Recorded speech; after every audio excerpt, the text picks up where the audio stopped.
47 ceremonial halberds in the Vatican armory, and there have always been 47. My name is Captain Luca Brennan, and I have served the Swiss Guard for 12 years, the last 4 as Knight Captain responsible for the Apostolic Palace security protocols. I tell you this because what I am about to describe requires you to understand that I am not a man given to flights of imagination. I count inventory. I check locks. I follow procedures that have protected the Holy See for centuries, procedures written in blood and blessed by popes whose names echo through history. The armory sits 3 levels beneath the Sistine Chapel, accessible only through a corridor that requires 2 separate keys and a password that changes with each lunar cycle. The ceremonial weapons stored there, halberds, swords, and ancient crossbows, represent 500 years of Swiss Guard tradition. Each piece is catalogued, blessed, and maintained according to protocols established by Pope Julius II in 1506. The inventory has been conducted every night at precisely 3:17 a.m. for as long as anyone can remember. I inherited this duty from Captain Ernst Müller, a man who served faithfully for 23 years before his sudden transfer to administrative duties. On my first night, he walked me through the armory with the reverence of a priest showing a novice through a cathedral. "Count them carefully," he said, his German accent thick with something I couldn't identify then. "The number must always be correct." Always 47. He paused before the rack of halberds, their polished blades catching the LED lights we had installed to replace the old torches. "And Captain," he added, not looking at me, "never remove one from its place. Not for cleaning, not for inspection. They remain where they stand." For 3 years and 8 months, I followed his instructions without question. Every night, I descended those stone steps, unlocked the heavy oak door, and counted. 47 halberds in their wooden rack, each one identical to the other sightfoot ash poles, topped with axe blades and spear points, their surfaces mirror bright from centuries of careful maintenance. The count was always correct, until the night I counted 48. It was a Tuesday in October, the kind of crisp autumn evening when the Vatican gardens smell of dying leaves and old stone. I had completed my rounds of the upper levels, checking the papal apartments, the Sistine Chapel security system, the doors to the secret archives. Everything was in order, as it always was. At 3:16 a.m., I made my way down to the armory, keys heavy in my hand. The corridor felt different that night. The air seemed thicker, pressing against my ears like the silence before a thunderstorm. The LED lights flickered once as I passed beneath them, casting my shadow long and strange against the ancient walls. I told myself it was nothing, gold wiring in an older building. I unlocked the armory door and stepped inside, breathing in the familiar scent of oil and steel, and something else, something indefinable that reminded me of incense burned in dark places.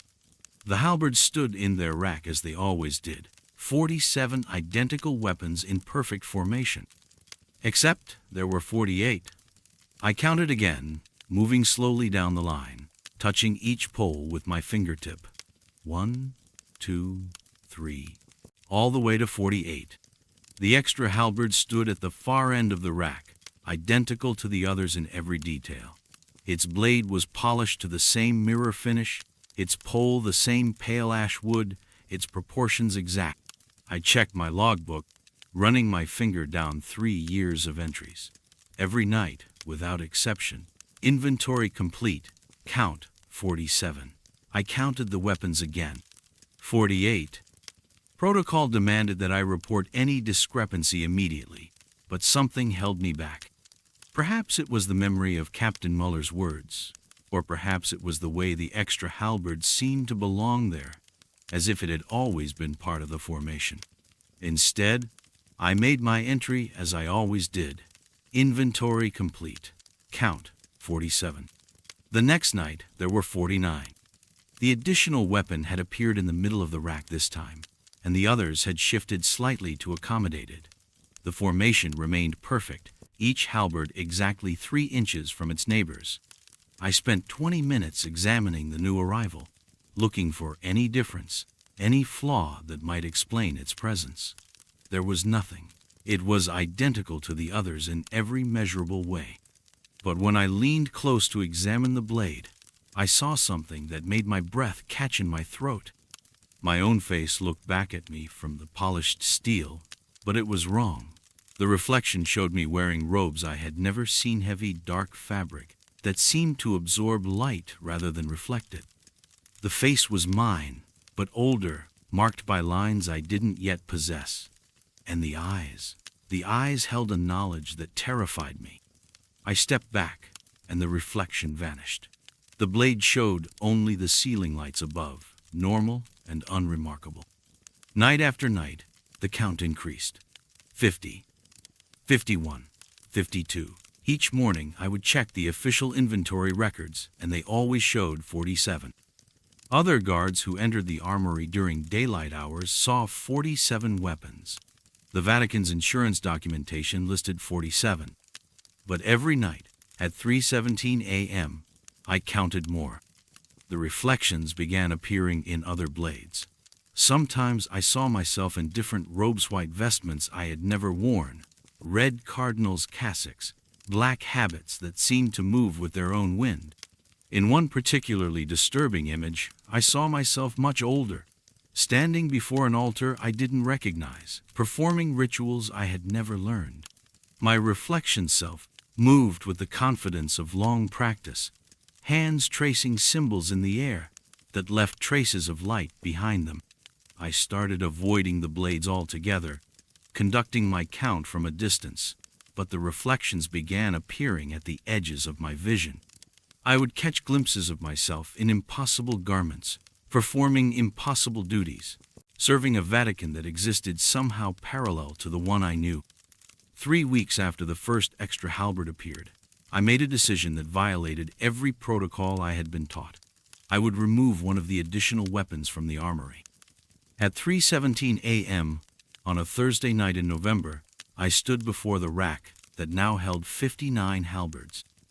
I selected one from the end, not one of the originals, but one of the newcomers that had appeared just 2 nights before. My hands trembled as I lifted it from its place. The moment my fingers closed around the ashwood pole, the world changed. The armory was the same, but different. The stone walls were darker, older, carved with symbols I had never seen before. The LED lights were gone, replaced by torches that burned with flames too blue to be natural, and I was not alone. Other guards stood at attention throughout the room, men I had never seen but whose faces I somehow recognized. They wore uniforms like mine but older, variations on the Swiss Guard dress that spanned centuries. Some carried halberds I knew had been lost to time. Others bore weapons that should not have existed for decades yet to come. At the center of the room stood a figure in robes so dark they seemed to pull light into themselves. His face was hidden beneath a hood, but his hands were mine. Older, scarred by years I had not yet lived, but unmistakably mine. "You counted wrong," he said, and his voice was my voice. Aged by time and duty I could not comprehend. "The count is always 47, I whispered. "The count is always 47, he agreed. "But counting is not the same as seeing. You have been chosen to see." I looked around the impossible armory, at the guards who stood eternal watch, at the weapons that existed in spaces between seconds and duties, between heartbeats. Chosen for what? "To serve," he said simply, "as we all serve, as you have always served, as you will always serve."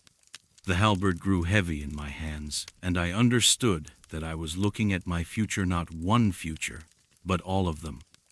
Every possible version of my service, every variation of my duty, standing guard in rooms that existed in the spaces between what is and what must be. I set the halberd back in its place, and the vision dissolved.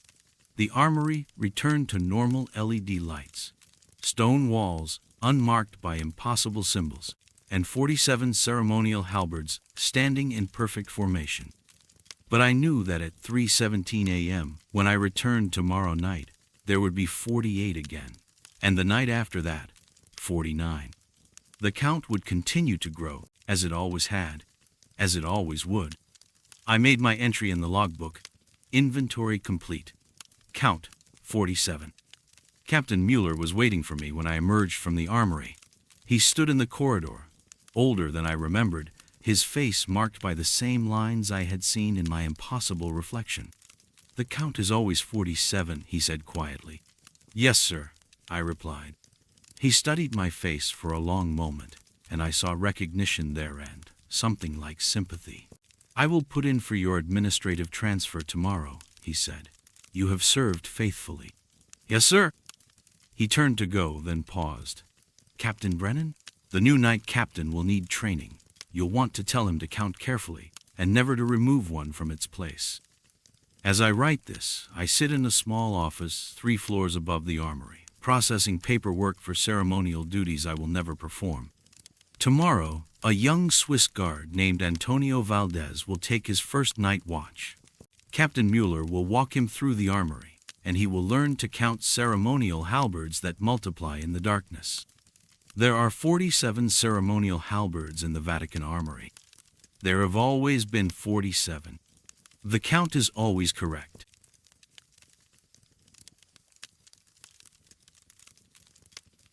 There are 17 rules for handling manuscripts in the Vatican secret archives, and I broke the most sacred one without knowing it. My name is Elena Toretti, and I've served as senior archivist in the Vatican secret archives for 11 years. The Apostolic Archive holds humanity's most precious documents, papal bulls from the 8th century, letters from Charlemagne, the trial records of Galileo. My work requires absolute precision, reverent silence, and adherence to protocols established by minds far wiser than mine. Each morning, I arrive at 6:30 precisely, pass through 3 security checkpoints, and descend into chambers where daylight has never touched stone. The archives exist in controlled perfection. Temperature regulated to 18 degrees Celsius, humidity at 45%. Each manuscript sealed in archival boxes marked with red stamps and acquisition numbers. We work in pairs during daylight hours, never alone, never after sunset. The documents we preserve are not merely historical, they are living memory, sacred trust, the breathing continuation of 2,000 years of faith. My specialty is 14th century illuminated manuscripts, particularly those recovered from monasteries dissolved during political upheavals. These texts arrive damaged, incomplete, their vellum brittle as autumn leaves. My task is cataloging, photographing, and preparing preliminary conservation reports. Simple work, methodical and meditative. I have handled perhaps 3,000 manuscripts in my tenure, each one a whispered conversation with scholars who copied by candlelight 7 centuries ago. In September of 2023, a collection arrived from a monastery in southern France. 12 manuscripts, discovered during renovation work in a sealed chamber beneath the abbey's foundation.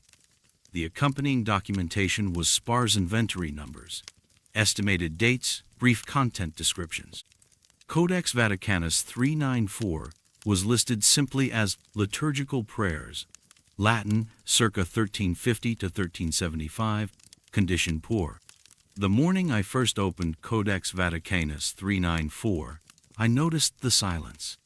Not the usual silence of the archives, that reverent hush punctuated by ventilation systems and distant footsteps. This was different, expectant, as though the chamber itself had drawn breath and waited. My colleague, Dr. Mariani, was examining documents at the adjacent workstation, but his presence felt suddenly distant, muffled. The manuscript measured approximately 25 centimeters by 18, bound in dark leather that had somehow retained suppleness despite its age. The clasps opened smoothly, without the usual resistance of centuries-old metalwork. Inside, the vellum pages were cream-colored, unmarked by the brown spots and brittleness I expected. The Latin text was written in a clear Gothic script, illuminated capitals decorated with gold leaf that caught the examination lamp's light like tiny flames. But as I began photographing the first folio, I noticed movement. Not dramatic, barely perceptible, The margins seemed to expand slightly, then contract, as though the vellum were breathing. I removed my reading glasses, cleaned them carefully, repositioned the manuscript under the lamp. The movement continued. Subtle expansion and contraction, rhythmic as respiration. I called Dr. Mariani over. He examined the manuscript for several minutes, turning pages with cotton gloves, checking the binding, the stitching, the condition of the illuminations. He found nothing unusual. The vellum was stable, he assured me. Medieval parchment often appears to move under bright lights due to thermal expansion. Completely normal. That afternoon, I completed the preliminary documentation and returned Codex 394 to its archival box. But as I sealed the container, I could have sworn I heard something not quite sound, more like an echo of sound, whispered Latin, so faint it might have been ventilation currents moving through the chamber. The next morning, I arrived early and went directly to Codex 394. The breathing was more pronounced. Each page expanded gently, held for perhaps 3 seconds, then contracted. The rhythm was consistent, hypnotic. Under magnification, I could see individual fibers in the vellum stretching and relaxing. This was not thermal expansion. This was organic movement, impossible and undeniable. More disturbing were the whispers. Faint Latin phrases, spoken in what sounded like multiple voices. Not the ceremonial Latin of Mass or official church documents, but something older, more intimate. Prayer fragments I couldn't identify despite my extensive training in liturgical texts. The words seemed to rise from the manuscript itself, not from any external source. I spent the morning photographing each folio, documenting the text, creating detailed condition reports. The manuscript contained prayers, as the inventory suggested, but these were unlike any liturgical materials I'd encountered. Personal supplications, intense and passionate, written in first person. Grant me strength to bear witness. Let my hands serve your hidden will. In darkness, let me be your faithful recorder. By afternoon, my head ached from concentration. The whispers had grown slightly louder, though still barely audible. When I finally returned the manuscript to storage, my hands trembled as I sealed the archival box. That evening, I researched the manuscript's provenance. The French monastery had been established in 1298, dissolved during the Revolution, then re-established in 1843. The sealed chamber where these documents were discovered had apparently been walled off sometime in the 14th century and forgotten. No records explained why or by whom. The next morning brought the first evidence of my nocturnal activity. I opened Codex 394 to find new text in the margin sannotations written in my own handwriting, though I had no memory of making them. The ink was fresh, still slightly damp. The words were Latin prayers, written in the same passionate personal style as the original text. Sanctifica opus manu merum. Sanctify the work of my hands. In tenebris custodia. In darkness, keeping watch. Voces antiquas audiae. To hear ancient voices. My handwriting, unmistakably. But I would never write in a manuscript. Such action would violate the most fundamental principles of archival preservation. I had spent 11 years following protocols designed to protect these irreplaceable documents. The idea of deliberately marking a manuscript was unthinkable. Yet there it was. Fresh ink in my distinctive script, prayers I didn't remember writing, expressing devotions I didn't remember feeling. Dr. Mariani arrived at 8:30. I showed him the annotations, explained that I had no memory of writing them. He examined the ink under ultraviolet light, confirmed it was fresh, probably written within the last 12 hours. His expression grew troubled. He asked if I'd been sleeping well, if I'd been under unusual stress. He suggested I take a few days' leave, see the Vatican physician. I refused. I needed to understand what was happening. The manuscript's breathing intensified throughout the day. By afternoon, the movement was visible without magnification. Pages expanded and contracted in steady rhythm, accompanied by whispers that had grown clear enough to distinguish individual words. Multiple voices speaking in unison, reciting prayers that seemed to address someone directly, someone who was listening, someone who was present in the chamber. That evening, I broke protocol. I remained in the archives after closing, hiding in a storage alcove until the security guards completed their rounds. At 11:15, when the building settled into complete silence, I returned to the manuscript. In darkness, illuminated only by my small examination lamp, Codex 394 was fully alive. The vellum pages pulsed with deep, regular breathing. The whispered prayers had become clearly audible, spoken by voices that ranged from young to ancient, male and female, all reciting in perfect unison. The text itself seemed to glow faintly, as though the gold leaf in the illuminated capitals had become actual flame. And I understood, with sudden certainty, that the voices were not coming from the manuscript. They were coming through it. The manuscript was a conduit, a doorway, a gathering place for souls who had touched these pages across 7 centuries. Monks and scribes, archivists and scholars, all bound to the text by their devotion, their careful handling, their reverent attention.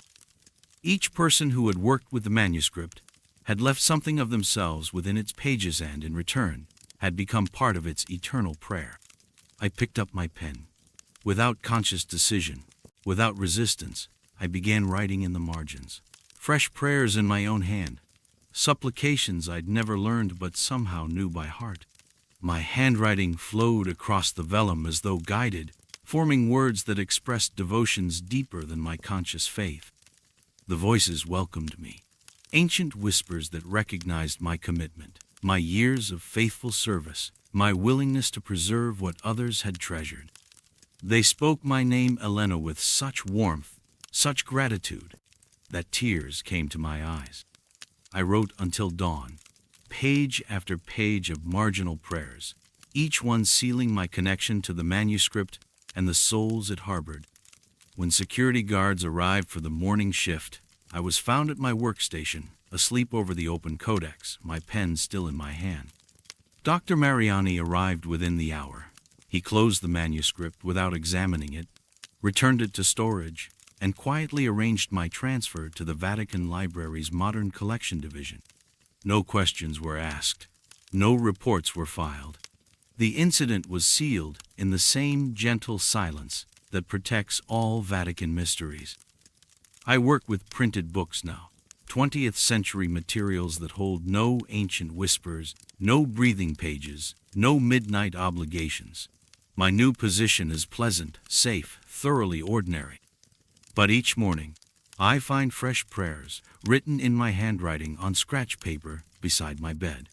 Supplications I don't remember composing, addressed to guardians I've never met. The ink is always slightly damp, as though the words were written just before I woke. And sometimes, in the deep silence of the Vatican Library's reading rooms, I hear familiar whispers calling my name. Voices that remember my faithful service, my careful hands, my willingness to join their eternal vigil.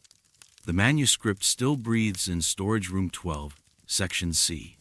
I know because the whispers tell me so, every night at 3:17 when the prayers begin again.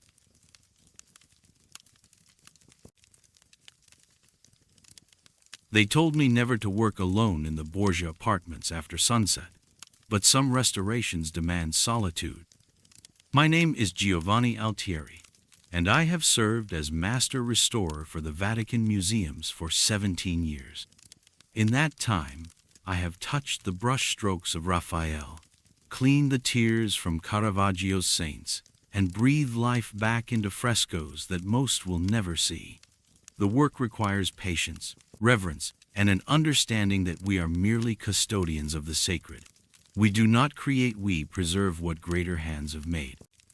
In October of 2023, Cardinal Toretti summoned me to his private office in the Apostolic Palace. The meeting was unusual. Typically, restoration assignments came through proper channels, documented and scheduled months in advance. But the Cardinal sat behind his mahogany desk, with a single manila folder marked only with a red wax seal I had never seen before. "Giovanni," he said, sliding the folder across the polished wood, "there is a fresco in the chapel of St. Apollonia that requires immediate attention. You will work alone, and you will speak of this assignment to no one." Inside the folder was a single photograph of a Renaissance fresco depicting the Annunciation. The Virgin Mary knelt in prayer while the angel Gabriel delivered God's message, their figures rendered in the soft, luminous style characteristic of the late 1500s. But something about the image felt wrong, though I could not identify what. The chapel of St. Apollonia occupied a forgotten corner of the Borgia apartments, accessible only through a narrow corridor that most tourists never found. When I first entered with my restoration supplies, the afternoon light streaming through the single stained glass window cast dancing colors across the ancient walls. The fresco dominated the eastern wall, its pigments surprisingly vibrant despite centuries of neglect. I began my assessment as I always did, photographing each section methodically and noting areas of concern. The paint showed minimal cracking, unusual for its age, and the colors retained a freshness that defied explanation. As I examined the Virgin's face through my magnifying lens, I noticed something that made me pause. Her eyes, painted in ultramarine blue that should have faded centuries ago, seemed to hold a depth that went beyond mere artistic skill. My work proceeded normally for the first 3 days. I cleaned centuries of candle smoke from Gabriel's wings, restored a small chip in Mary's halo, and touched up areas where moisture had caused slight discoloration. Each evening, I photographed my progress and locked my supplies in the chapel's small sacristy before returning to my apartment in Vatican City. On the 4th morning, I arrived to find something that violated every principle of conservation science I had learned. The Virgin Mary's hands, which I had photographed in a position of prayer the previous evening, now rested differently on her blue robes. The change was subtle, perhaps 2 inches lower, but unmistakable to eyes trained to notice the smallest details. I compared my photographs obsessively, measuring angles and distances. The evidence was undeniable, yet impossible. Frescoes do not move. Paint applied to wet plaster and dried for centuries cannot shift position. I convinced myself that exhaustion had affected my perception, that the play of light through the stained glass had created an optical illusion. But the next morning brought another change. Gabriel's left wing, which had pointed toward the chapel ceiling, now angled slightly downward, as if the angel were descending rather than hovering. The brushstrokes showed no signs of recent work, no evidence that human hands had altered the ancient pigments.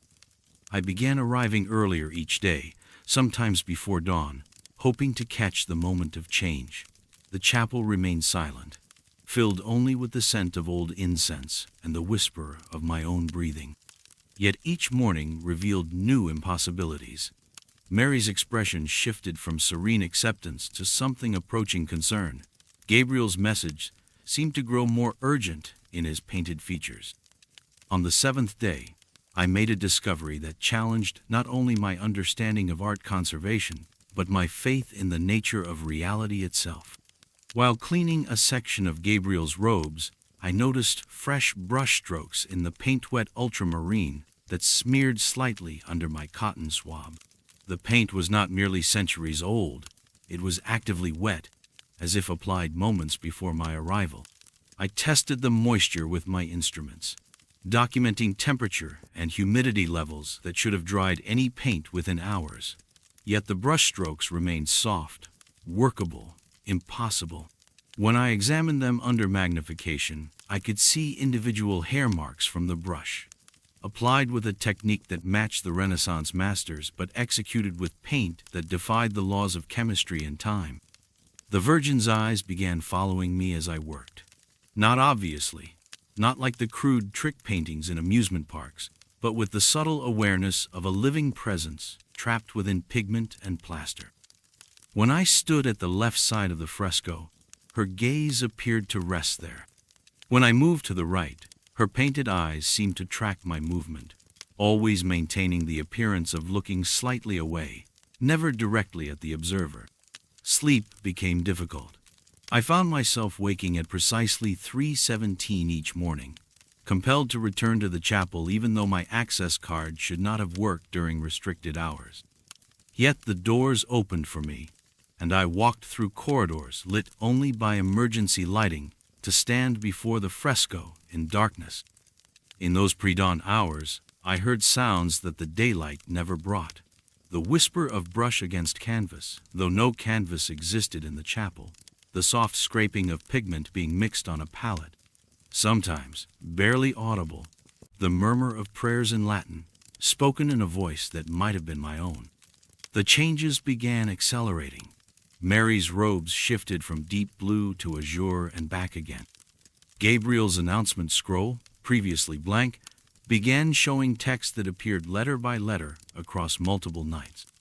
The Latin words spoke of prophecies I had never read, of revelations that made my hands tremble as I traced their painted forms.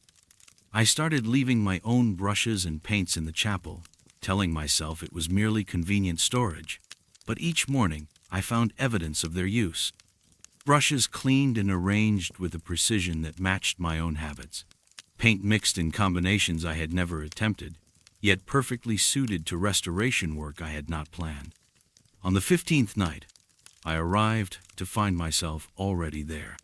A figure knelt before the fresco, brush in hand, adding details to Gabriel's wings with strokes that matched my own technique perfectly.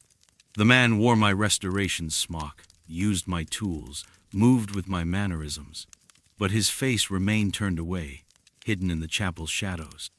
I watched from the doorway as this other Giovanni worked with methodical patience, completing sections of the fresco that I had planned to address the following day.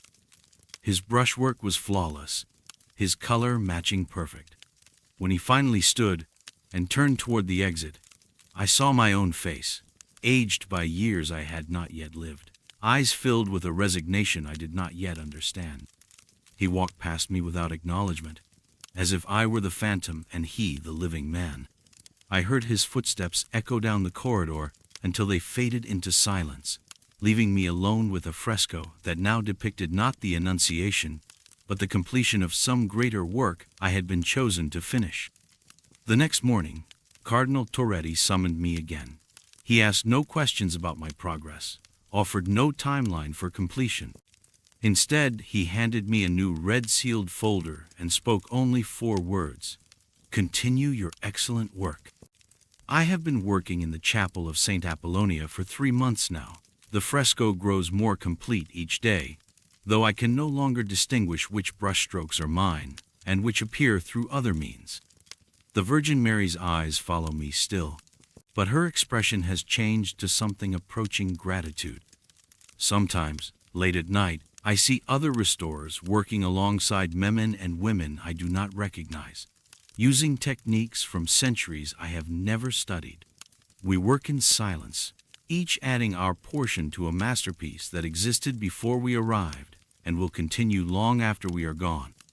They do not speak of this assignment in the restoration department. When colleagues ask about my current project, they seem to forget the question before I can answer. My name no longer appears on the duty roster, though my access cards continue to work. I understand now that some art does not preserve the past, it completes the future. And some restorers are chosen not to repair what time is damaged, but to finish what time itself has been painting, one brushstroke at a time, across the centuries.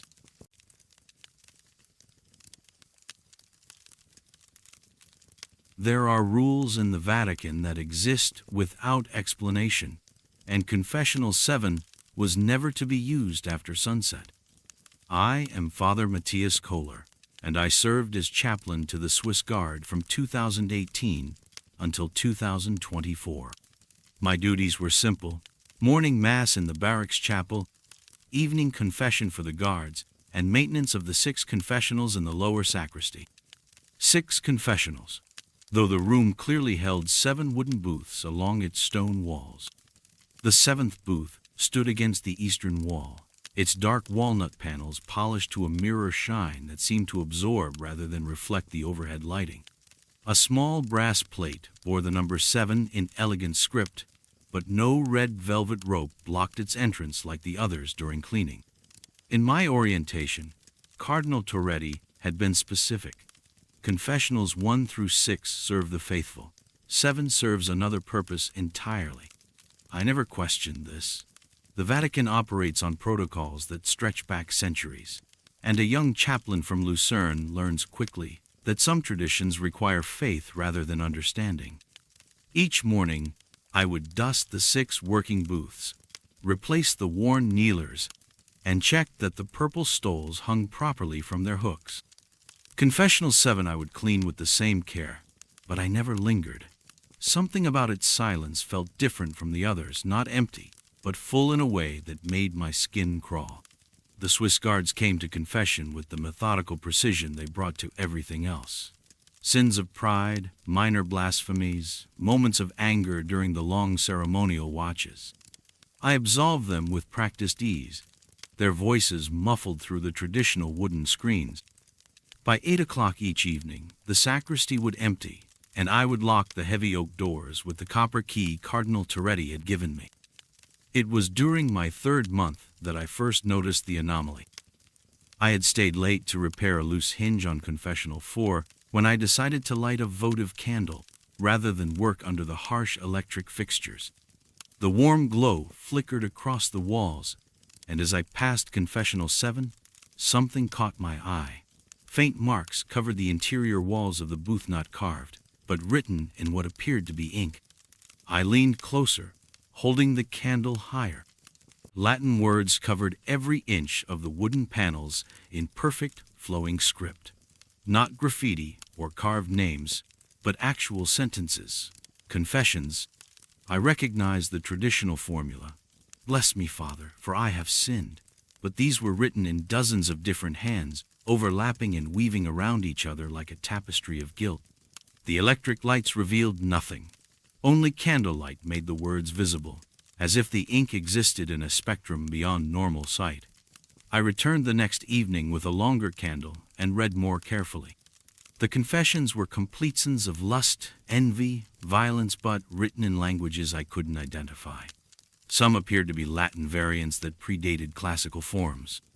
Others used alphabets I'd never seen. I should have reported this to Cardinal Toretti immediately. Instead, I found myself returning each night, drawn by a scholarly curiosity that overrode my caution. The confessions seemed to organize themselves chronologically. The oldest faded to barely visible traces near the floor, the newest dark and crisp at eye level. Some were dated, though the years made no sense. I found entries claiming to be from 1293, alongside others marked 2037. After 2 weeks of secret study, I began to recognize patterns. Certain confessions repeated, word for word, but in different hands. Others referenced sins I'd heard in my own booth-specific details that only the penitent and I should know. Guard Captain Brennan's confession about stealing wine from the officers' mess appeared on the south wall in elegant cursive, though he'd confessed to me in German and the booth recorded it in flawless church Latin. The most disturbing discovery came on a Thursday night in October. As I held my candle close to read a particularly faded passage near the doorframe, I recognized my own handwriting. Not just similar identical to my personal script. The confession was signed M. Kohler and detailed sins I'd never committed, in places I'd never been, with people I'd never met. I decided to test the booth's limits.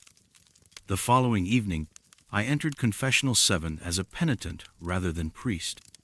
I knelt in the cramped space, surrounded by centuries of written sins, and spoke aloud, "Bless me, Father, for I have sinned." My voice echoed strangely in the enclosed space, as if the walls were listening with more than wood. I confessed a minor transgression, drinking an extra glass of wine at dinner, and left.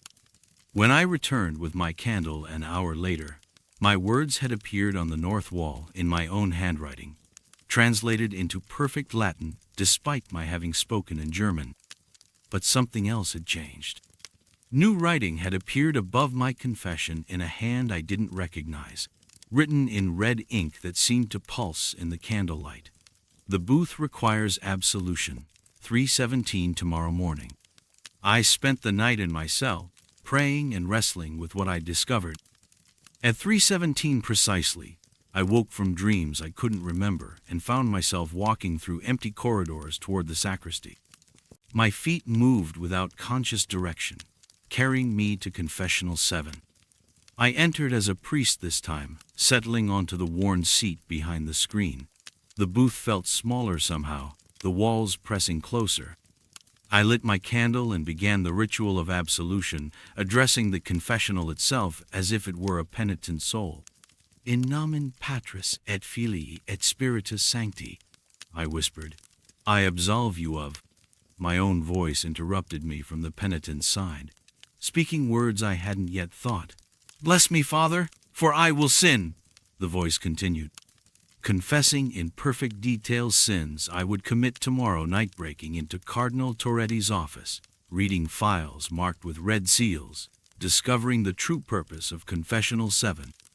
I tried to speak, to interrupt this confession from my future self, but my throat produced only silence. The voice detailed every transgression I would commit, every rule I would break, every sacred trust I would violate.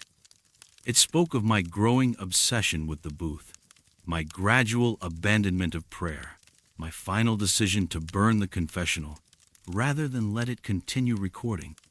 The confession ended with my future voice saying, I will commit these sins because I have already confessed them, and I have confessed them because I will commit them. The booth remembers everything that was, is, and will be. Absolve me, Father, for I cannot absolve myself. The candle flame guttered and died, leaving me in absolute darkness. When morning came, I found myself back in my cell, with no memory of returning. Cardinal Toretti summoned me that afternoon and reassigned me to a parish in rural Switzerland. He offered no explanation, but as he handed me my transfer papers, he said quietly, Some confessions are not meant to be heard by human ears, Father Kohler, and some penitents confess across time itself. I never returned to Confessional 7, but sometimes, in the small mountain chapel where I now serve, I light candles during evening prayer and watch the walls carefully. So far, they remain mercifully blank. I pray nightly that they always will, though I've learned that prayers and certainty are very different things. Last week, a letter arrived from the Vatican. No signature, just a single line in familiar handwriting. The booth still remembers.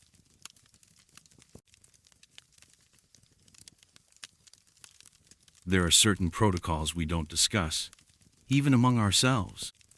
My name is Lieutenant Franz Weber, and I've served the Swiss Guard for 8 years. I patrol the Apostolic Palace during the graveyard shift, midnight to 6 in the morning, walking routes that haven't changed since my grandfather's grandfather wore the same ceremonial uniform. The Vatican keeps its secrets in many ways, but the most unsettling is how it keeps them in plain sight, hidden within ritual and routine that feels so normal you never question why certain things must be done exactly as they've always been done. The night rounds begin at exactly midnight. I carry the brass key ring with 47 keys, each one worn smooth by centuries of guards before me. The route is precise. Start at the Sistine Chapel, move through the papal apartments, check the archive entrances, patrol the Cortile del Belvedere, then return. 2 hours and 37 minutes every single night. The timing matters. The Vatican functions on sacred rhythms that don't accommodate deviation. I walk alone, as protocol demands. My footsteps echo off marble that was laid before America was discovered. The halls smell of old incense, and something deeper, the weight of ages, pressing down through stone and prayer. During winter months, my breath fogs in the unheated corridors, creating small clouds that dissipate into darkness. I carry a flashlight, but most nights I don't need it. After 8 years, I know every pillar, every archway, Every spot where moonlight through stained glass creates colored patterns on the floor. The first time I noticed something unusual was 3 weeks ago, during my standard Thursday night patrol. I was passing the entrance to the secret archives when I caught movement in my peripheral vision. When I turned, I saw my own shadow on the wall, but I had stopped walking. The shadow continued forward, maintaining perfect military posture, and disappeared around the corner toward the Borgia apartments. I stood there for nearly 5 minutes, waiting for some rational explanation. Guards work long hours. The mind plays tricks. But when I continued my route and turned that same corner, I found myself face to face with my own shadow, perfectly cast on the opposite wall, saluting a doorway that I knew had been sealed since 1943. The shadow completed its salute and resumed walking. I followed it through corridors I patrol every night, watching as it maintained perfect spacing, perfect timing, perfect protocol. When we reached the archive checkpoint, my shadow stopped and produced keys that clinked with the same metallic sound as the ones in my hand. It unlocked a door that wasn't there, not in reality, but the shadow was clearly inserting a key into empty air and turning it with practiced precision. That's when I realized I couldn't move. My body had become completely rigid while my shadow continued its duties. I stood frozen, watching this dark version of myself carry out patrol procedures in spaces that existed somewhere else, somewhere I couldn't see. The paralysis lasted exactly 17 minutes. I know because I timed it afterwards, checking my watch obsessively for weeks. The phenomenon occurred every night after that, always at the same locations, always with the same impossible precision. My shadow would detach during specific segments of the patrol route and carry out duties in what appeared to be an alternate version of the Vatican, where sealed doorways still opened, where corridors ran in directions that the actual architecture didn't support, where guard stations existed that I'd never seen on any blueprint. I began researching the building's history during my off hours. In the Vatican Library, I found architectural plans dating back to 1506. The original Apostolic Palace contained chambers and passages that were sealed, redirected, or eliminated during various renovations over the centuries. But on these ancient blueprints, I could trace the exact route my shadow was walking. It was following the original guard protocol, the one established when the Swiss Guard was first formed. The shadow guard carried out duties I'd never been trained for. It would stop at walls and insert keys into spaces where doors had once existed. It would salute empty air where guard stations had been positioned 500 years ago. Most unsettling of all, it would sometimes pause and appear to speak with other shadows I couldn't see, but which my detached shadow clearly acknowledged with formal military exchanges. I tried breaking the pattern. One night, I attempted to deviate from the standard route. When I reached the point where the shadow typically detached, I turned left instead of right. The paralysis was immediate and complete. I stood locked in place for 43 minutes while my shadow continued the prescribed patrol. When I regained control of my body, I found myself back on the correct route, with no memory of how I'd gotten there. The next morning, Captain Mueller called me to his office. He looked older than usual, more tired. Without preamble, he handed me a brass key I'd never seen before, smaller than the others, with engravings that looked far older than anything else on my key ring. "This opens the archive gate on sub-level 3, he said. "Use it only during your Thursday rounds, and only if your shadow reaches that gate before you do." He dismissed me without explanation. I wanted to ask questions, but something in his expression suggested that questions were not welcome. That evening, I noticed he had dark circles under his eyes that looked suspiciously like the aftermath of sleepless nights spent watching things that shouldn't exist. Thursday came.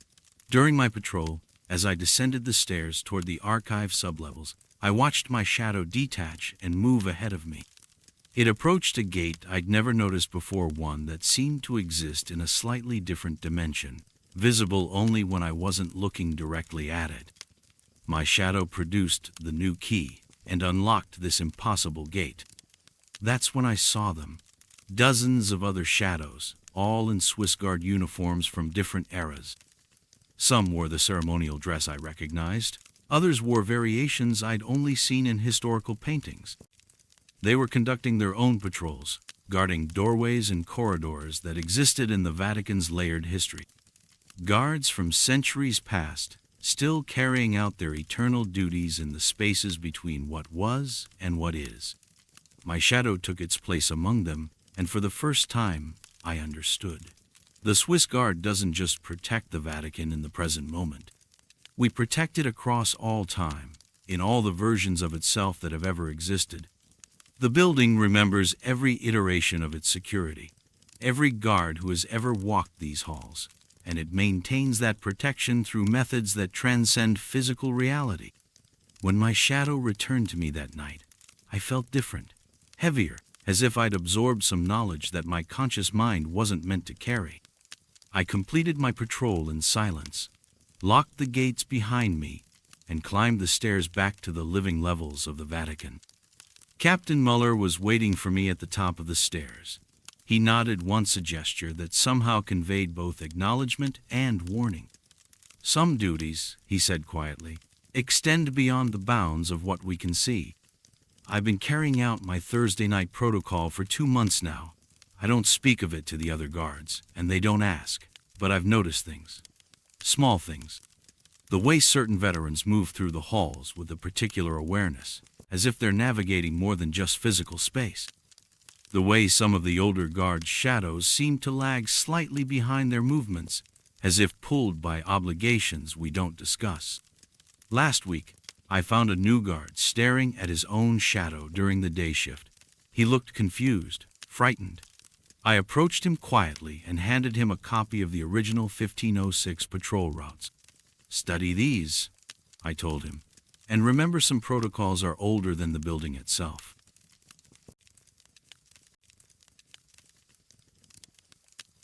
There are 37 rules for working the midnight shift in the Vatican secret archives, and the 38th rule is never written down. My name is Sophia Benedetti, and I have served as assistant night librarian in the Archivum Secretum Vaticanum for 11 years. When Father Torretti first assigned me to the overnight cataloging detail in 2012, he handed me a copper key and a small leather journal containing the written protocols. The rules were precise. Maintain absolute silence. Never work alone in sub-level 3. Log every temperature fluctuation. And always lock cabinet 7 before dawn. The 38th rule, he explained while adjusting his wire-rimmed glasses, would become clear when it needed to. The secret archives occupy 4 levels beneath the Apostolic Palace, housing over 53 miles of shelving. Most visitors see only the Renaissance reading room, with its vaulted ceilings and tourist-friendly manuscripts. The real work happens in the sub-levels, where documents dating back to the 8th century rest in climate-controlled chambers behind doors, marked only with numbers and Latin phrases I was never taught to translate. My duties were straightforward: verify overnight temperature logs, conduct visual inspections of the restricted sections, and maintain the MasterCard Cataloga towering oak cabinet containing over 800,000 handwritten index cards that chronicle every document in our possession. Each card bears careful script in India ink: title, date of acquisition, shelf location, and access restrictions. The catalog had served the archives faithfully since 1896, though Cardinal Martelli often spoke of digitizing it someday. The first anomaly occurred on a Tuesday in November, during my 3rd week on the night shift. I was conducting my routine 2 a.m. inspection when I noticed that drawer MN in the master catalog had been left slightly ajar. Our security protocols were absolutively drawer sealed, every cabinet locked. I opened it to investigate and found the cards perfectly ordered, yet somehow wrong. Between Martyrologium Romanum and Missa Pro Defunctus, 3 new cards had appeared, written in the same careful script as all the others. The first read, Mechanicorum Linguae Artificialis, Volume I acquired November 13th, 2023 location. Sub 3, Azel 47. Shelf C. The date was tomorrow. The other two cards bore similar impossibilities. Acquisition dates weeks in the future, referencing texts with titles I didn't recognize in what appeared to be Latin, but felt somehow synthetic, mechanical. I photographed the cards with my phone and locked the drawer. By morning, they had vanished. Father Torretti listened to my report with the patience he showed all junior staff, his fingers steepled beneath his chin. "The catalog is quite old, Sophia," he said finally. "Perhaps the humidity has affected some of the older entries. I trust you'll keep a careful watch for similar inconsistencies." I returned that evening with renewed focus, conducting my inspections 15 minutes early. At exactly 1:57 a.m. I positioned myself before the master catalog and watched. The building settled around me with small creaks and whispers that old stone makes in the deep hours. Fluorescent lights hummed overhead, casting everything in pale institutional white. At 3:17, I heard Ita sound like shuffling paper, soft but distinct. The catalog sat 30 feet away, its brass handles gleaming under the lights. I approached slowly, each footstep echoing off the vaulted ceiling. Drawer MN hung open exactly as before, and the same 3 cards waited inside. But this time, I noticed something else. The paper felt warm to the touch, and the ink seemed to shimmer slightly in the fluorescent light, as if it hadn't quite dried. I photographed the cards again and settled in to wait. At 5:43 a.m., as dawnlight began filtering through the high windows, I heard footsteps in the corridor above. Father Torretti's voice drifted down the stairs, accompanied by someone I didn't recognize. They spoke in rapid Italian about acquisitions and the morning delivery. 20 minutes later, Father Torretti appeared at the bottom of the stairs, carrying a wooden crate. Behind him walked a courier I'd never seen tall, wearing a simple black suit, his face forgettable in the way that faces become when you glimpse them in peripheral vision. They passed my desk without acknowledgement and disappeared into sub-level 3. When they returned, the courier carried nothing. Father Torretti nodded to mere standard end-of-shift greeting and they ascended together. I checked the catalog immediately. The 3 cards remained, but now they felt cool and ordinary, like every other card in the system. During my break, I ventured into sub-level 3. Azel 47 housed medieval manuscripts in locked glass cases. Shelf C, which had been empty the previous day, now contained 3 leather-bound volumes. The spine of the first read, Mechanicorum Linguae Artificialis, Volume 1 in gold lettering that caught the light strangely. I didn't touch them. I couldn't. The pattern continued nightly. Cards would appear in the catalog, always describing books with acquisition dates 24 to 72 hours in the future. Each dawn brought deliveries that filled those exact specifications.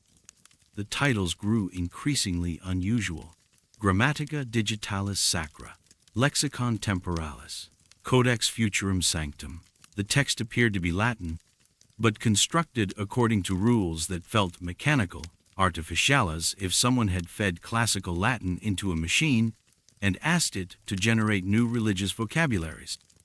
I began keeping detailed logs. The cards materialized between 3 and 4 a.m., always in different drawers but following alphabetical order. The mysterious courier arrived each morning with precisely the books the cards described. Father Torretti treated these deliveries as routine, though I noticed he never looked directly at the courier and always locked sub-level 3 immediately after each visit. On the 3rd week, I decided to examine one of the volumes.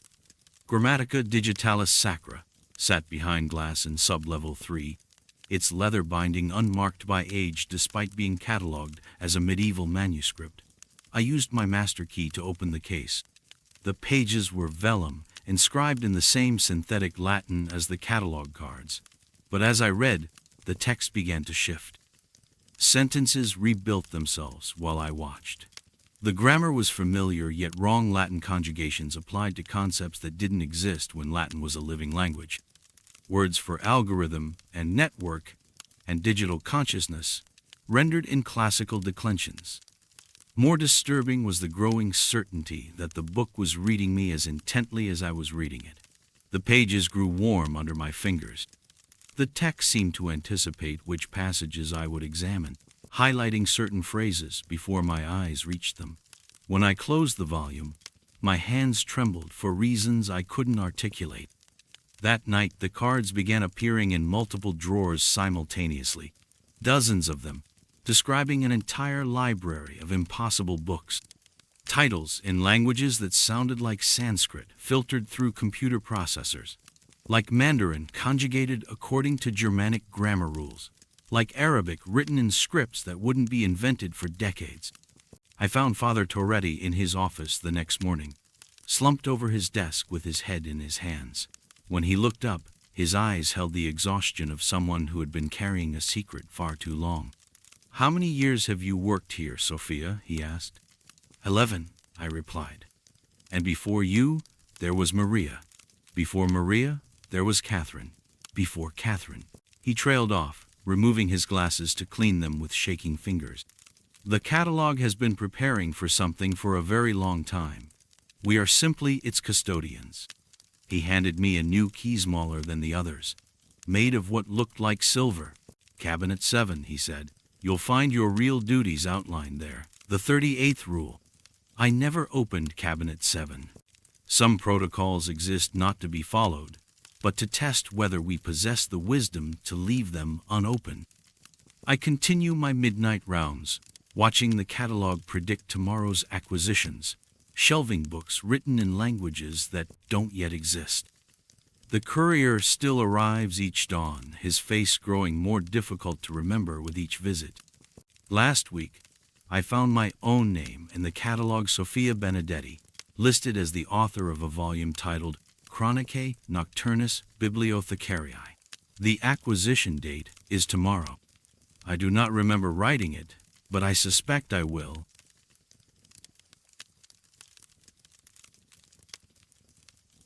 There are sounds in the Vatican that only the guilty can hear.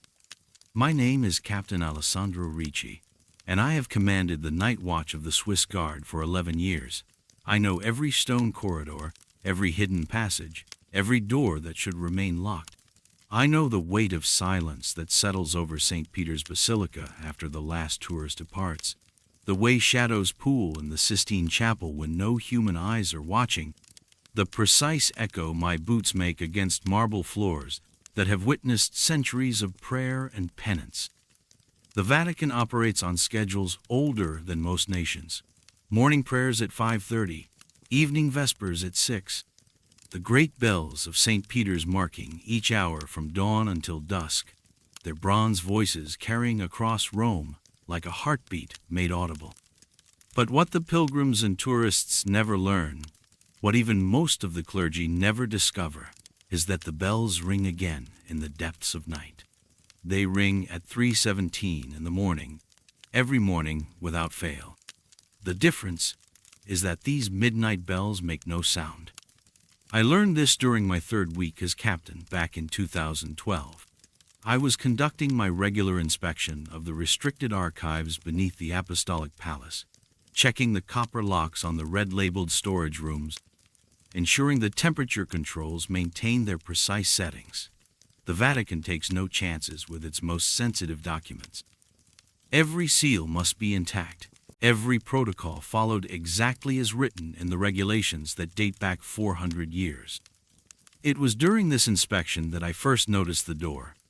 The corridor housing archives 7 through 12 follows a straight line beneath the papal apartments, lit by fluorescent bulbs that hum with electrical precision. I had walked this hallway hundreds of times, memorized every door, every marking, every brass nameplate. But on this particular night, there was a door I had never seen before. It stood between Archive 9 and Archive 10, constructed of the same dark wood as the others, but bearing a simple brass plaque that read, "Authorized personnel only," in both Italian and Latin. No archive number, no departmental seal, just those 4 words, engraved in lettering so old the edges had worn smooth. I checked my rounds clipboard twice. The door was not listed in my patrol route. It was not mentioned in any of the security briefings I had received during my promotion to captain.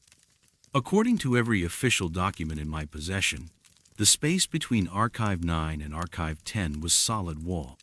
But the door was there, and it was real, and my hand was already reaching for the brass handle before I could consider the wisdom of what I was doing.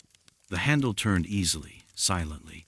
Inside, I found a small chamber lined with empty shelves, dust motes dancing in the beam of my flashlight. Nothing more than a storage closet that had been forgotten by time and bureaucracy.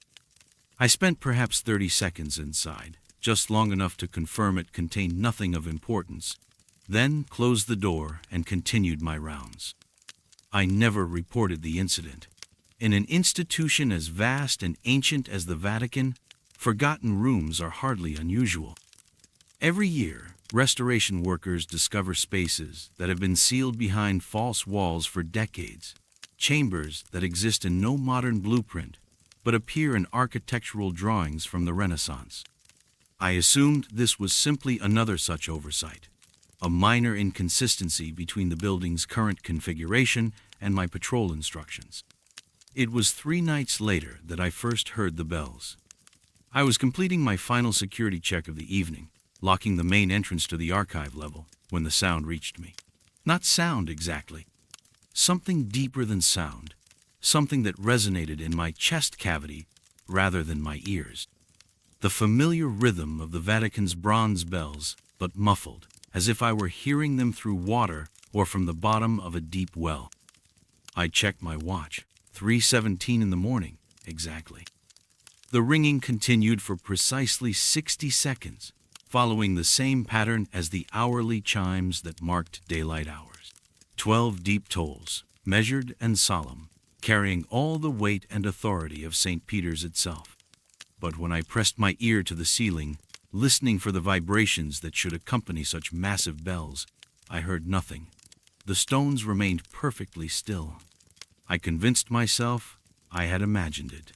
Night shift security is known for playing tricks on the mind, especially in buildings as old and atmosphere-heavy as the Vatican.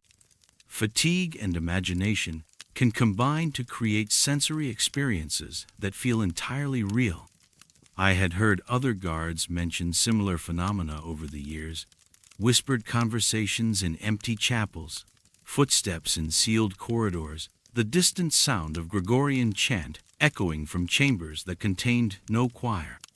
But the bells returned the following night, and the night after that, always at 3:17, always lasting exactly 60 seconds, always carrying that same muffled quality, as if they were ringing from somewhere just beyond the edge of perception. By the end of the week, I had begun to anticipate them.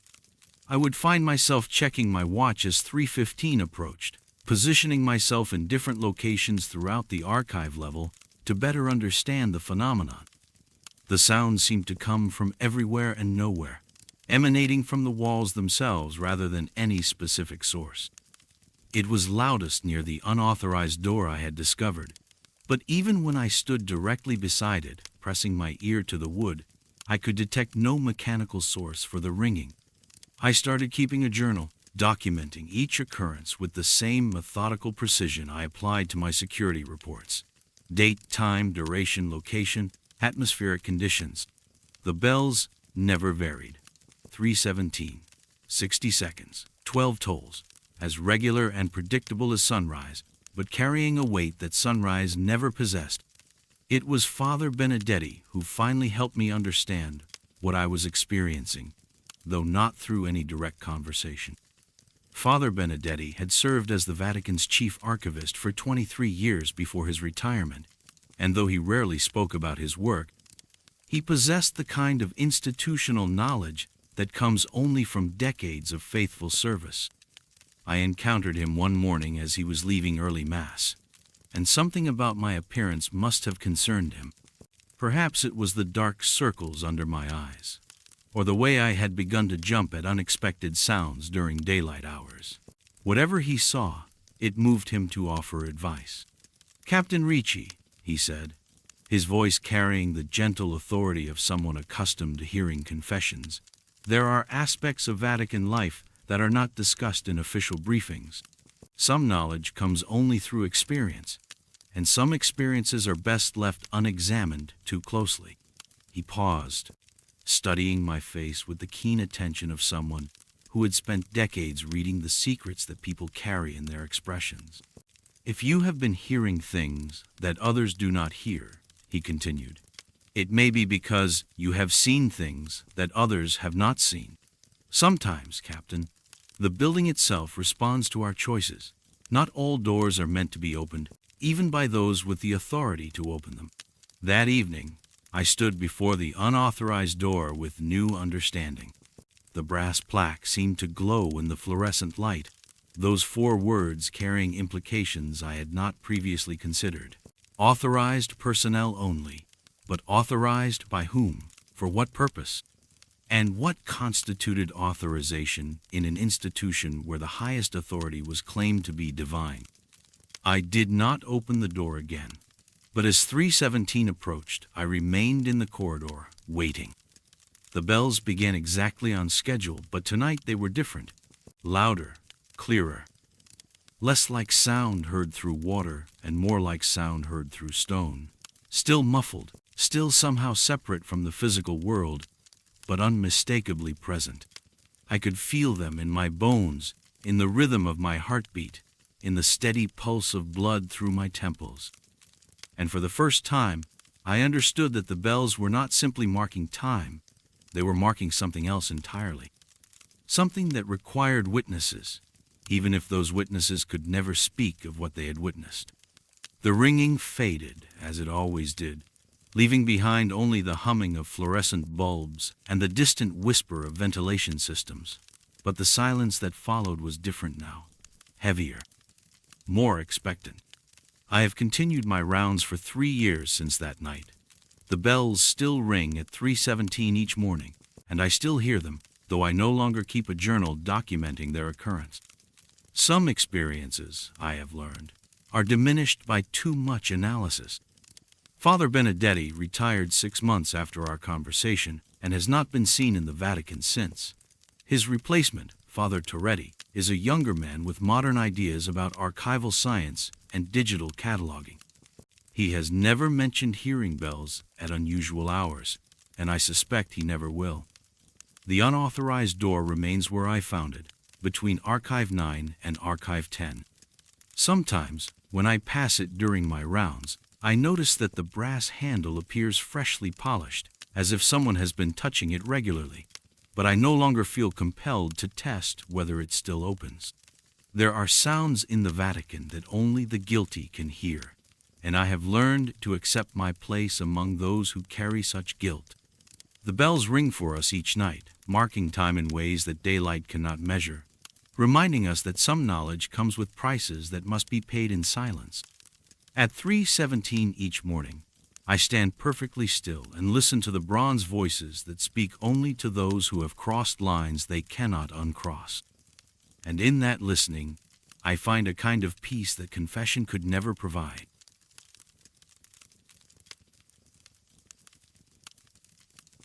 The Vatican's blueprints are never supposed to contradict themselves. My name is Paolo Moretti, and I have served as Chief Engineer for Vatican City's infrastructure maintenance for 11 years. In 2012, I was assigned to map the underground tunnel system beneath the Apostolic Palisade project that had been delayed for decades due to what my predecessor called architectural inconsistencies.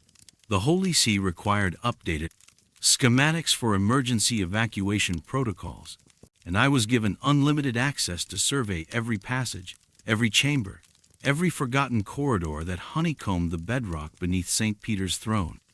I approached the work with the same methodical reverence I brought to all my duties. Each morning at 5:30, I would collect my surveying equipment from the maintenance office and descend through Access Point 7, a discreet entrance hidden behind a false wall in the Sistine Chapel's foundation. The tunnels stretched in every direction like the roots of some ancient tree, carved from living rock by craftsmen whose names had been lost to centuries of papal secrecy. The passages followed no logical pattern I could discern. Some corridors ran straight for hundreds of meters before terminating in solid walls.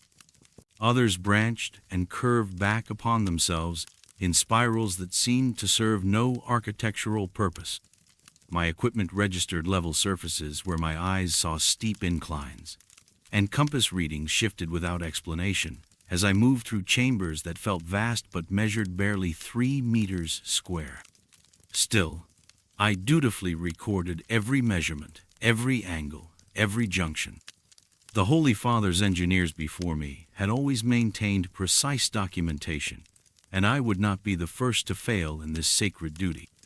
Each evening, I would return to my office and transfer the day's field notes to proper drafting paper, creating clean blueprints that would eventually become part of the Vatican's classified architectural archive.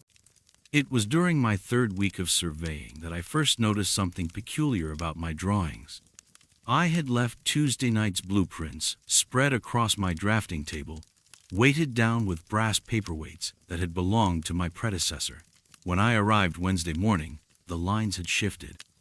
Not dramatically, the changes were so subtle that I initially attributed them to my own tired eyes, or perhaps a trick of the early light filtering through my office window. But the alterations were unmistakable. A corridor I had drawn running north-south now curved slightly eastward. A chamber I had measured as rectangular appeared oval on the blueprint. Most unsettling, a passage that I distinctly remembered mapping as a dead end now showed a continuation, complete with measurements I had never taken and in handwriting that looked exactly like my own. I blamed fatigue and redrew the affected sections. But the next morning brought new changes. The blueprints seemed to be correcting themselves, showing details that contradicted my field notes, but somehow felt more accurate than my own careful measurements. I began photographing my drawings before leaving each evening, creating an undeniable record of their overnight transformations. The photographs revealed an impossible truth. My blueprints were mapping themselves. Each morning, new passages appeared on the drawings, not random additions, but purposeful extensions that followed geometric principles I had studied but never seen implemented with such perfection. The tunnel system, as rendered by my mysteriously self-correcting blueprints, formed a vast mandala of sacred geometry. Circles within squares within triangles, all radiating from a central point directly beneath the papal apartments. The proportions followed the golden ratio with mathematical precision that would have impressed the Renaissance masters who had designed the basilica above. But when I returned to the tunnels to verify these new passages, I found only the same confusing maze of corridors that seemed to follow no pattern at all. My measurements remained consistent with my original field notes. Yet the blueprints continued to evolve each night, revealing a hidden order that existed only on paper. I began staying later in my office, hoping to witness the moment when the drawings changed. I would sit in darkness, watching the blueprints by the light of a single candle. Electric lighting seemed somehow inappropriate for this vigil. But the transformations occurred only when I was not looking directly at them. In my peripheral vision, I would catch the faintest suggestion of movement, lines shifting like living things, but whenever I turned my full attention to the drawings, they remained perfectly still. The breakthrough came when I realized that the blueprints were showing me the tunnels as they should be viewed, not from a human perspective walking through them at ground level, but from angles that no living person could physically occupy. The sacred geometry was visible only when seen from a vantage point that was simultaneously above and below the passages, as if the observer existed in multiple dimensions at once. Following this revelation, I began to notice corresponding changes in the physical tunnels themselves. Not structural alterations, the walls and floors remained exactly as they had been carved centuries ago, but subtle shifts in how the spaces felt when I moved through them. A corridor that had always seemed to slope downward now gave the impression of ascending, even though my instruments confirmed that its grade remained unchanged. Chambers that had felt cramped and low began to feel vast and cathedral-like, though their dimensions measured identical to my original surveys. The most profound change occurred in what I had designated as Chamber 47, a circular room directly beneath the Sistine Chapel. According to my blueprints, both the original versions and their transformed counterparts, this chamber should have been roughly 15 meters in diameter. But when I stood at its center and looked up, I could see the chamber's ceiling receding infinitely above me, as if I were looking up through a shaft that extended beyond the boundaries of the building itself. When I looked down, the floor seemed to drop away into similar endless depths, though my feet remained firmly planted on solid stone. The chamber existed in all directions simultaneously. I was standing at the bottom of a deep well and at the top of a high tower, and in the center of a perfectly level room, all at the same time. The contradictions did not create confusion, but rather a sense of perfect harmony, as if I were finally seeing the space as it truly was, freed from the limitations of conventional three-dimensional perception. In this state of expanded awareness, I could perceive the entire tunnel system as my blueprints had been trying to show me, a living mandala of sacred architecture that existed not in physical space, but in the realm of pure geometry. Every passage was simultaneously horizontal and vertical, every chamber both enclosed and infinite. The Vatican's underground was not simply a network of tunnels, but a three-dimensional prayer, an architectural meditation on the nature of sacred space. I understood then why my predecessor had described the project as involving architectural inconsistencies. The tunnels could not be properly mapped using conventional methods because they existed according to principles that transcended normal spatial relationships.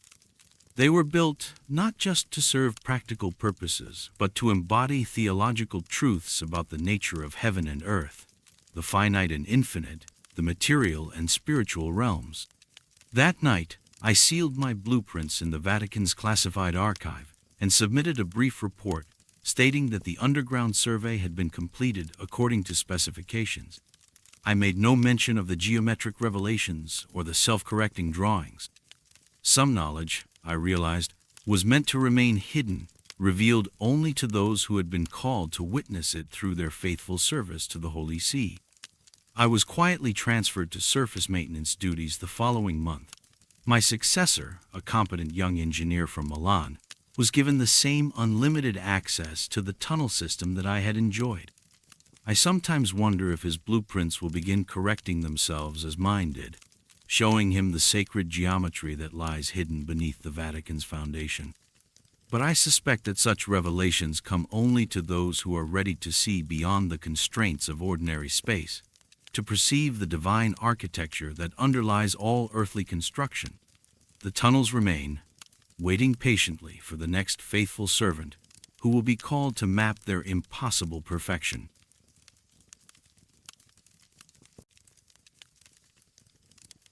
They never tell you about the 317 Mass when they assign you to Vatican duty. My name is Father Antonio Vescovi, and I've served as chaplain in the Apostolic Palace for 8 months now. The appointment came suddenly, a phone call from the prefecture, a brief interview with Cardinal Toretti, and within a week I was celebrating daily Mass for Vatican staff and the occasional dignitary. It was an honor beyond my years, they said. Most priests wait decades for such a position. The private Mass assignment came in October. Father Benedetti, my predecessor in the pre-dawn liturgy, had been transferred to a parish in rural Sicily with no explanation. The prefect's secretary handed me a red-sealed envelope containing specific instructions. I was to celebrate Mass each morning at 3:17 in the Chapel of St. Lawrence, located in the basement level beneath the Apostolic Palace. The Mass was to be said in Latin, facing the traditional eastward direction, using the chalice and paten provided in the chapel's tabernacle. No servers, no congregation. The liturgy was for a specific intention that was not to be questioned. The Chapel of St. Lawrence exists in no official Vatican guidebook. To reach it, I descend a narrow stone staircase behind the Sala del Consistoro, past two unmarked wooden doors, through a corridor lit only by electric sconces designed to mimic candlelight. The chapel itself is small, perhaps 20 feet by 30, with walls of honey-colored travertine and a simple altar of white marble. 6 wooden pews face eastward. Above the altar hangs a bronze crucifix, its surface darkened by centuries of incense and prayer. The first morning, I arrived 10 minutes early, as was my custom. The sacred vessels were waiting in the tabernacle as promised. A silver chalice, unmarked but clearly ancient, and a matching paten of exquisite craftsmanship. The wine and hosts were provided fresh each morning by someone I never saw. I would find them waiting on the credence tabla, small glass cruet of red wine, a silver ciborium containing exactly 12 hosts, and water for the lavabo. The Mass proceeded without incident. The Latin phrases felt familiar on my tongue, the ancient rhythms of the Tridentine rite flowing as they had for centuries. I elevated the consecrated host, then the chalice, speaking the words of institution in the empty chapel. When I consumed the precious blood, it tasted as wine should, slightly sweet, with the faint tang of grape skins. But something felt wrong during the communion rite. As I lifted the chalice to my lips, I caught a glimpse of the wine in my peripheral vision. When I looked directly at it, however, the wine appeared normal. The phenomenon began to repeat itself every morning. During the consecration, while my eyes were focused on the elevated chalice, I would sense a change in the wine's consistency. It would darken, becoming almost black in the dim chapel light. But whenever I looked directly at it, the wine appeared as it should, deep red, translucent, ordinary. I began to test this observation carefully. During the 3rd week, I would glance away from the chalice after the consecration, then quickly look back. Each time, I caught the briefest glimpse of something that wasn't wine, something darker, something that moved with a different viscosity entirely. The scent was what convinced me I wasn't imagining things. Each morning after Mass, as I removed my vestments in the small sacristy adjacent to the chapel, I noticed my alb and chasuble carried a metallic odor. Not the familiar smell of wine, but something sharper, iron-like. My first thought was that the chapel's humidity was affecting the fabric, causing some kind of chemical reaction with the metal threads in my vestments. But the smell was accompanied by another scent I couldn't identify, a heavy, complex fragrance like incense, but older than any incense I knew. It reminded me of the ancient churches in Rome, the ones that have absorbed centuries of prayer and burning frankincense, until the very stones seemed saturated with sacred smoke. Yet this chapel was used only for my daily Mass. There was no reason for such a scent to linger. I began arriving earlier, hoping to discover who was preparing the altar. 5:30 became 5:15, then 5 o'clock. The chapel was always empty, the sacred vessels always waiting. The wine cruet was consistently filled with exactly enough wine for the consecration, no more, no less. The temperature was perfect, neither too warm nor too cold. Someone was maintaining this space with extraordinary precision, yet I never encountered them. During the 4th week, I made a discovery that changed everything. After consuming the precious blood one morning, I noticed a single drop remaining in the chalice. As was proper, I consumed the ablution water poured into the chalice to cleanse it completely. But as I lifted the chalice to drink the ablution, I caught sight of that final drop in my peripheral vision. It was not wine.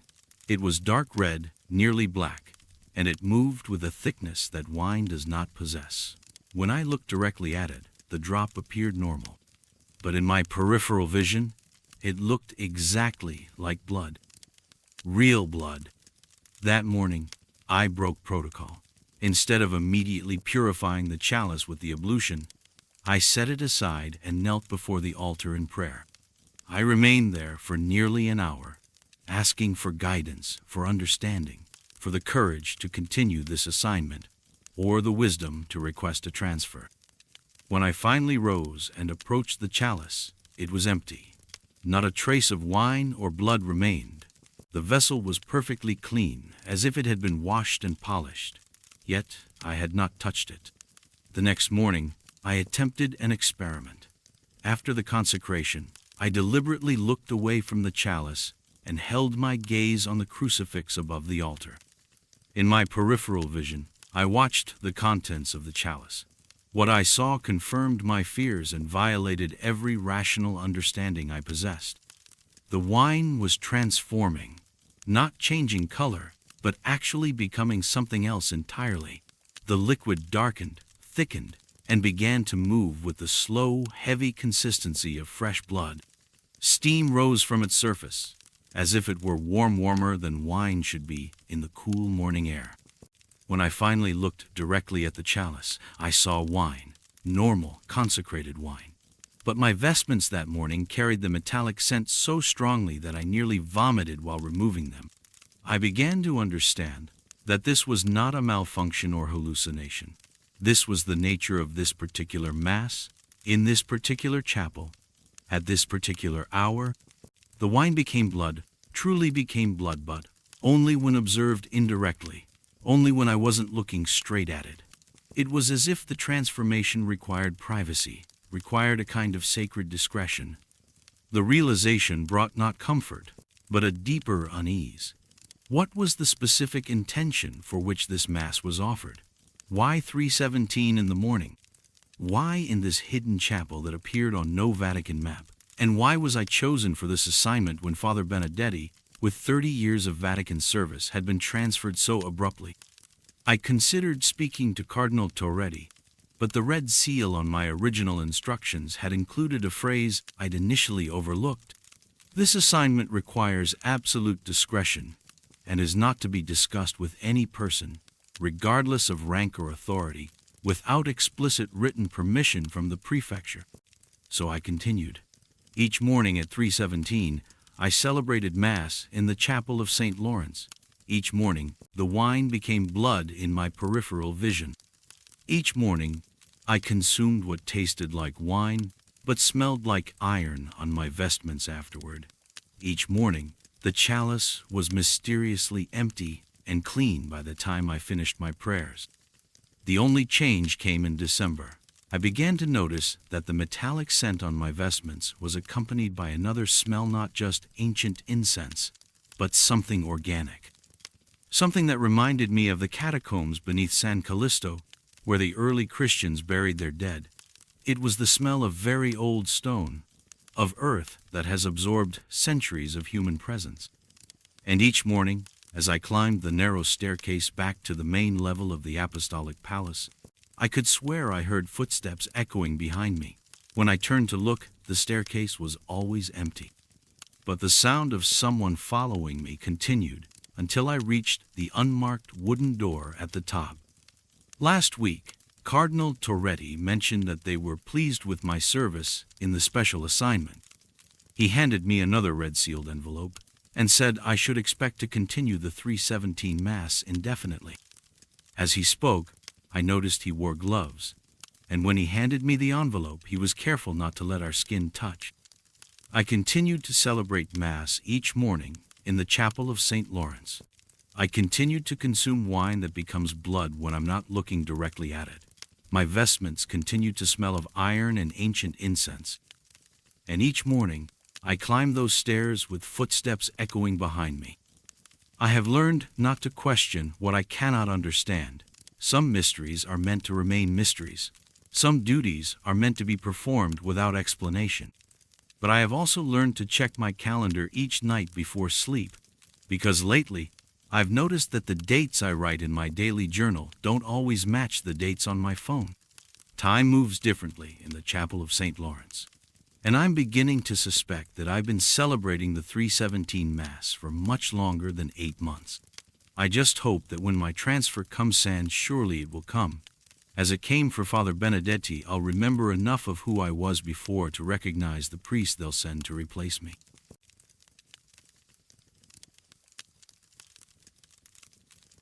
There are 347 filing cabinets in Subarchive 7, and I have counted them every morning for the past 6 years.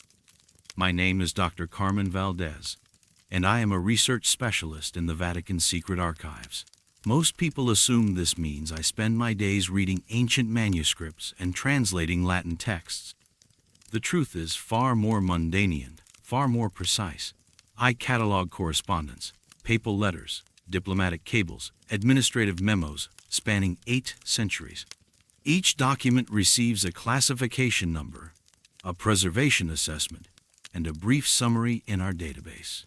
The work requires patience, attention to detail, and absolute discretion.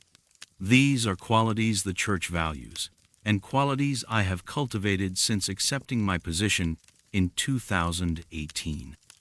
Subarchive 7 sits 4 levels beneath the main reading rooms, accessible only through a series of security checkpoints and a narrow stone staircase that spirals deeper than most visitors realize. The air here carries the weight of centuries parchment, beeswax, and something else I have never been able to identify. Perhaps it is simply the smell of time itself, concentrated and preserved behind climate-controlled glass. My daily routine begins at 7 in the morning with coffee in the small break room on level 2, followed by a review of overnight temperature and humidity logs. The documents in my care are fragile, some dating back to the 13th century. Even minor fluctuations in environmental conditions can cause irreparable damage. By 8, I am at my workstation, a steel desk positioned between cabinets 212 and 213, beginning the careful process of examination and classification. The work is methodical. Remove document from storage sleeve, photograph front and back, measure dimensions, note condition, transcribe key phrases for the database, return to proper archival housing. Each step documented, each decision recorded. There is a sacred quality to this precision, a reverence in the handling of words that once shaped the Church's direction. It was on a Tuesday morning in November that I first noticed the anomaly. Cabinet 247 had been scheduled for reorganization following the installation of new preservation sleeves. As I removed each document, I discovered a manila folder I had never seen before, wedged behind a collection of 19th century administrative correspondence. The folder bore no classification number, no date stamp, no marking except for a small red seal in the upper right corner, the kind used for documents requiring special handling protocols. Inside were 3 letters, each bearing the papal seal and written on official Vatican stationery. The first was dated December 15th, 2024, 3 weeks from today's date. The signature read, Franciscus P.P., Pope Francis, but the handwriting was not his familiar script.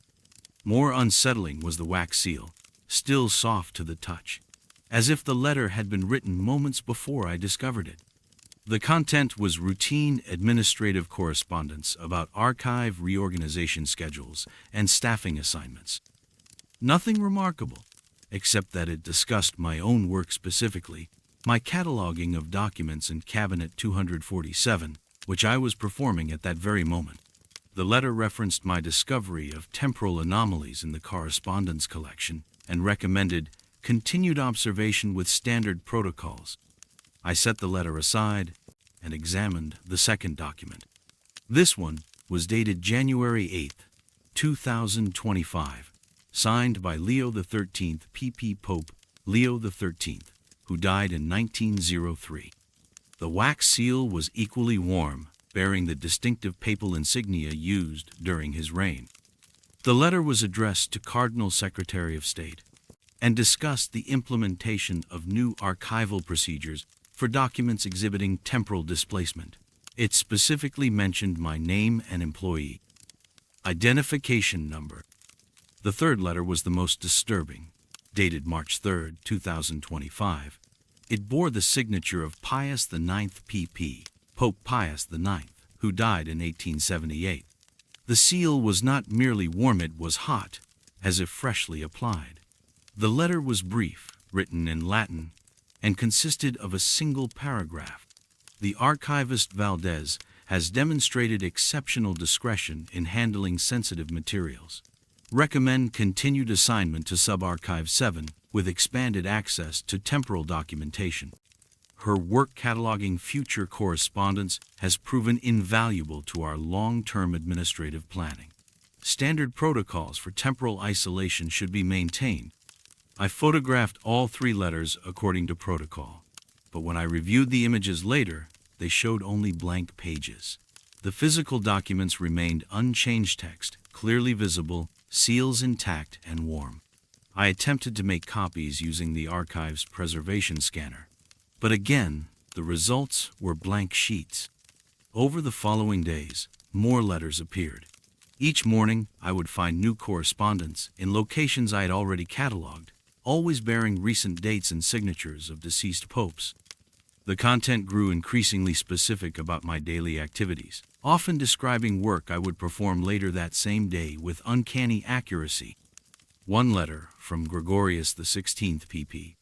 Pope Gregory XVI, who died in 1846, provided detailed instructions for reorganizing Cabinet 293, a task I had not yet been assigned, but would receive orders to complete 3 hours after reading his letter. The wax seals remained consistently warm, sometimes uncomfortably hot against my fingertips. I began timing their temperature, noting that the heat peaked at exactly 3:17 each afternoon, then gradually cooled throughout the evening, only to warm again the following morning. I attempted to discuss the matter with Father Morrison, the archive's supervising priest, but found myself unable to articulate the situation clearly. Each time I began to explain, the words would rearrange themselves in my mouth, emerging as routine questions about filing procedures or environmental controls. Father Morrison would nod approvingly and return to his own work, leaving me increasingly isolated with my discovery. The letters began arriving more frequently. Soon, I was finding 5 or 6 new documents each day, all discussing my archival work with intimate knowledge of my methods and discoveries. They offered guidance on handling procedures, recommended classification systems, and provided advance notice of administrative changes that would indeed occur exactly as predicted. Most unsettling were the letters that began appearing with my own signature. The first was dated 6 months in the future, addressed to His Holiness, and signed Dr. Carmen Valdez, Senior Research Specialist, Temporal Documentation Division. I had never heard of such a division, and my current position carried no senior designation. The letter discussed my successful cataloging of 16,412 temporal documents and requested expanded storage facilities for the growing collection. The handwriting was unmistakably mine, but the words described experiences I had never had and knowledge I did not possess. The letter referenced meetings I had never attended, decisions I had never made, and colleagues I had never met. Yet the signature was perfect, not forged, but genuinely written by my own hand at some point I could not remember. More letters appeared bearing my signature, each describing increasingly complex administrative procedures for handling temporal correspondence. They spoke of protocols I had developed, systems I had implemented, and discoveries I had made. Reading them was like discovering a detailed record of a life I had somehow lived without remembering. The warmth of the seals began to spread beyond the documents themselves. My workstation grew uncomfortably warm each afternoon at 3:17. The steel desk retained heat long after I had finished handling the letters. Even my computer monitor would grow hot to the touch, displaying error messages in languages that appeared to be Latin but used no words I recognized. Yesterday, I found a letter dated today's date, signed by Franciscus P.P., discussing the successful completion of my temporal documentation project. It congratulated me on cataloging the complete collection and recommended my transfer to a new position in Archive Sublevel Nini, a location I was certain did not exist. The letter was sealed with wax so hot it left a small burn on my thumb. This morning, I discovered a new manila folder in Cabinet 247, in the exact location where I had first found the temporal correspondence. Inside was a single Documenta personnel transfer order bearing today's date and my signature, authorizing my reassignment to Temporal Documentation Division, Sublevel 9, effective immediately. The wax seal was still cooling as I wrote this final entry in my daily log. Father Morrison appeared at my workstation precisely at 3:17 this afternoon, carrying a set of copper keys I had never seen before. He handed them to me without explanation, nodded toward the staircase that leads to the lower levels, and returned to his office. The keys were warm in my palm, each one etched with symbols that seemed to shift when I was not looking directly at them. I am writing this as I prepare to descend to Sublevel 9. I do not know what I will find there, but I suspect I have been preparing for this moment longer than I remember. The letters have been training me, guiding me towards something I am meant to discover, or perhaps something I have already discovered and forgotten. The temperature logs for Subarchive 7 will record normal conditions tomorrow. Someone else will count the filing cabinets each morning, though I suspect they will find only 346. My workstation will be reassigned, my access codes deactivated, and my presence here will fade like wax seals cooling in the ancient air. But the letters will continue to arrive, written by hands that know what is coming and signed by those who have already seen how these stories end.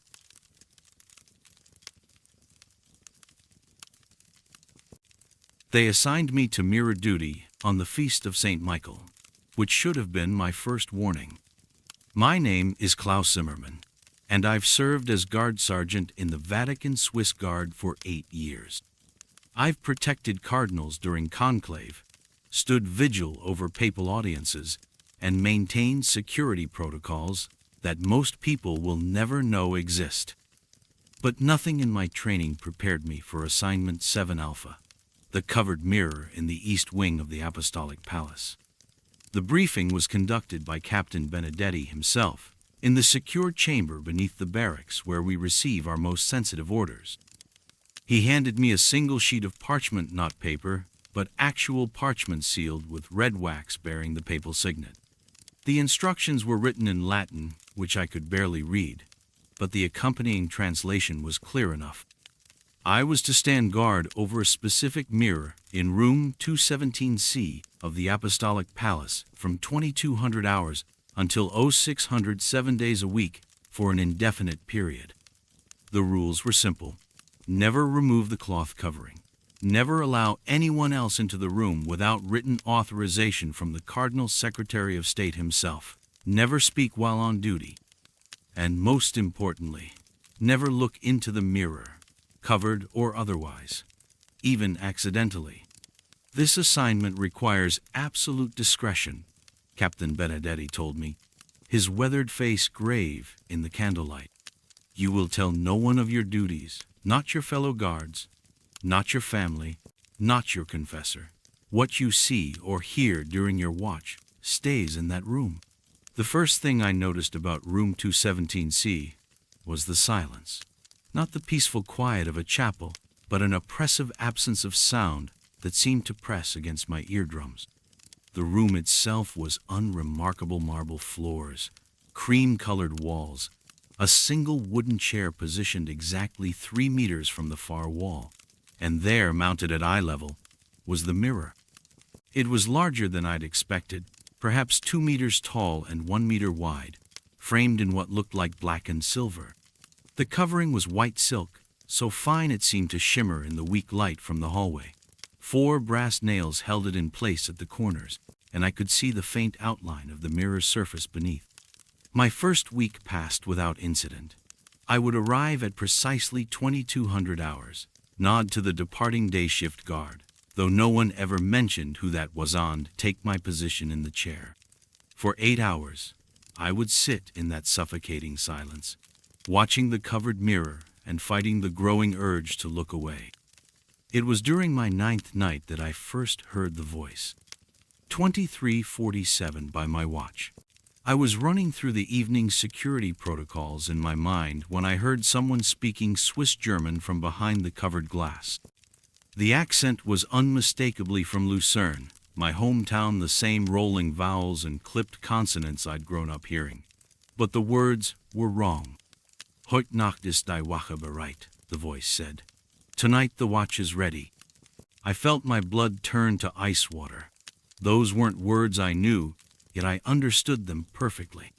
More disturbing still, the voice was not similar to mine, but identical in every subtle inflection and breath pattern.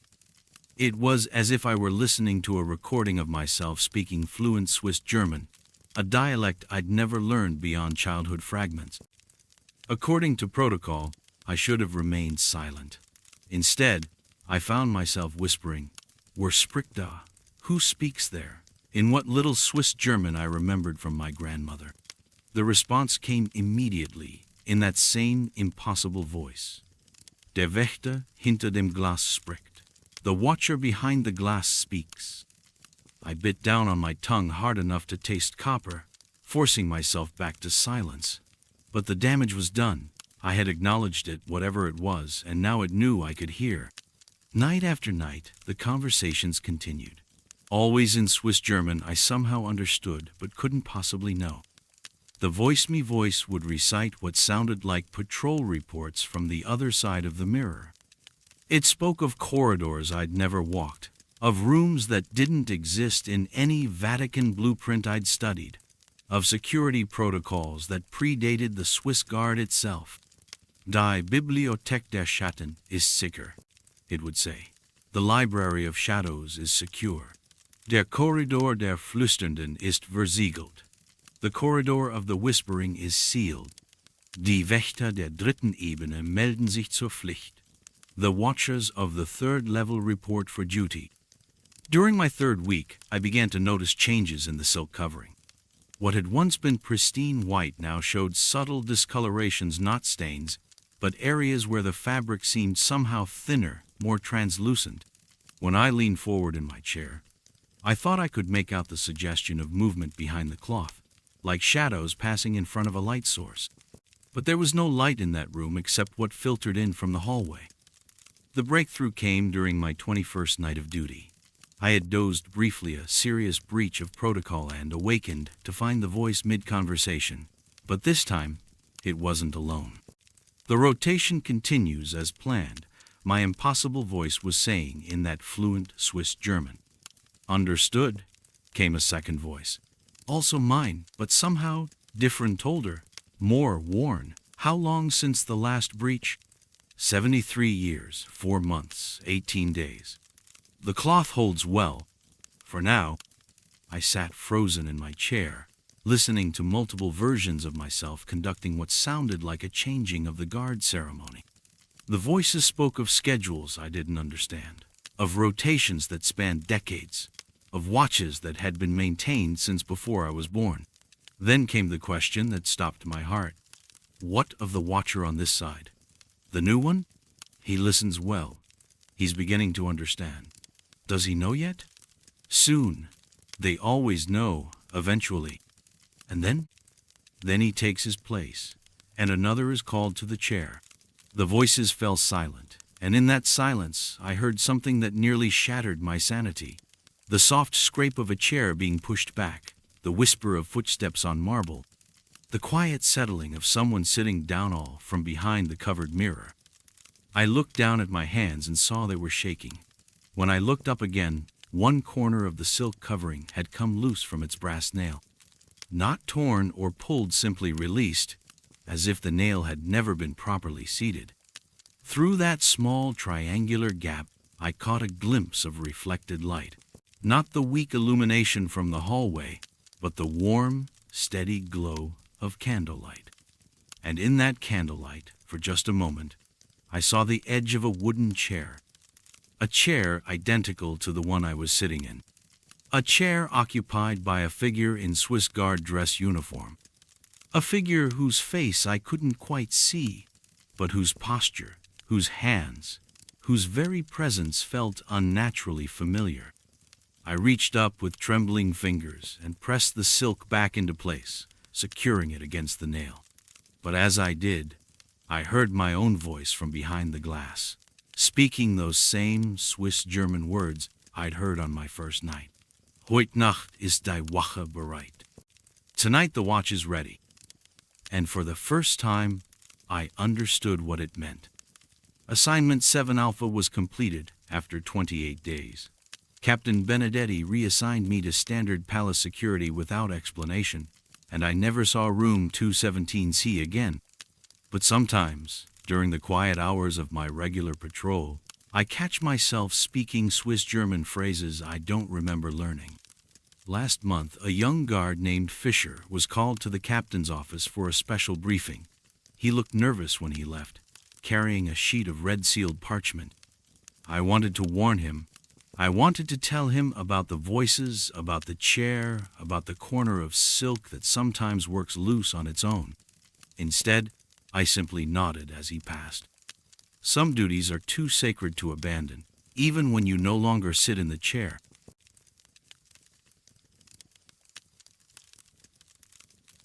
My name is Maria Santos, and I have served as Senior Conservation Expert for the Vatican Museums for 11 years. I was trained at the Istituto Centrale per il Restauro in Rome, specializing in medieval pigment analysis and fresco restoration. My credentials are impeccable. My hands are steady. My faith, until recently, was unshakable.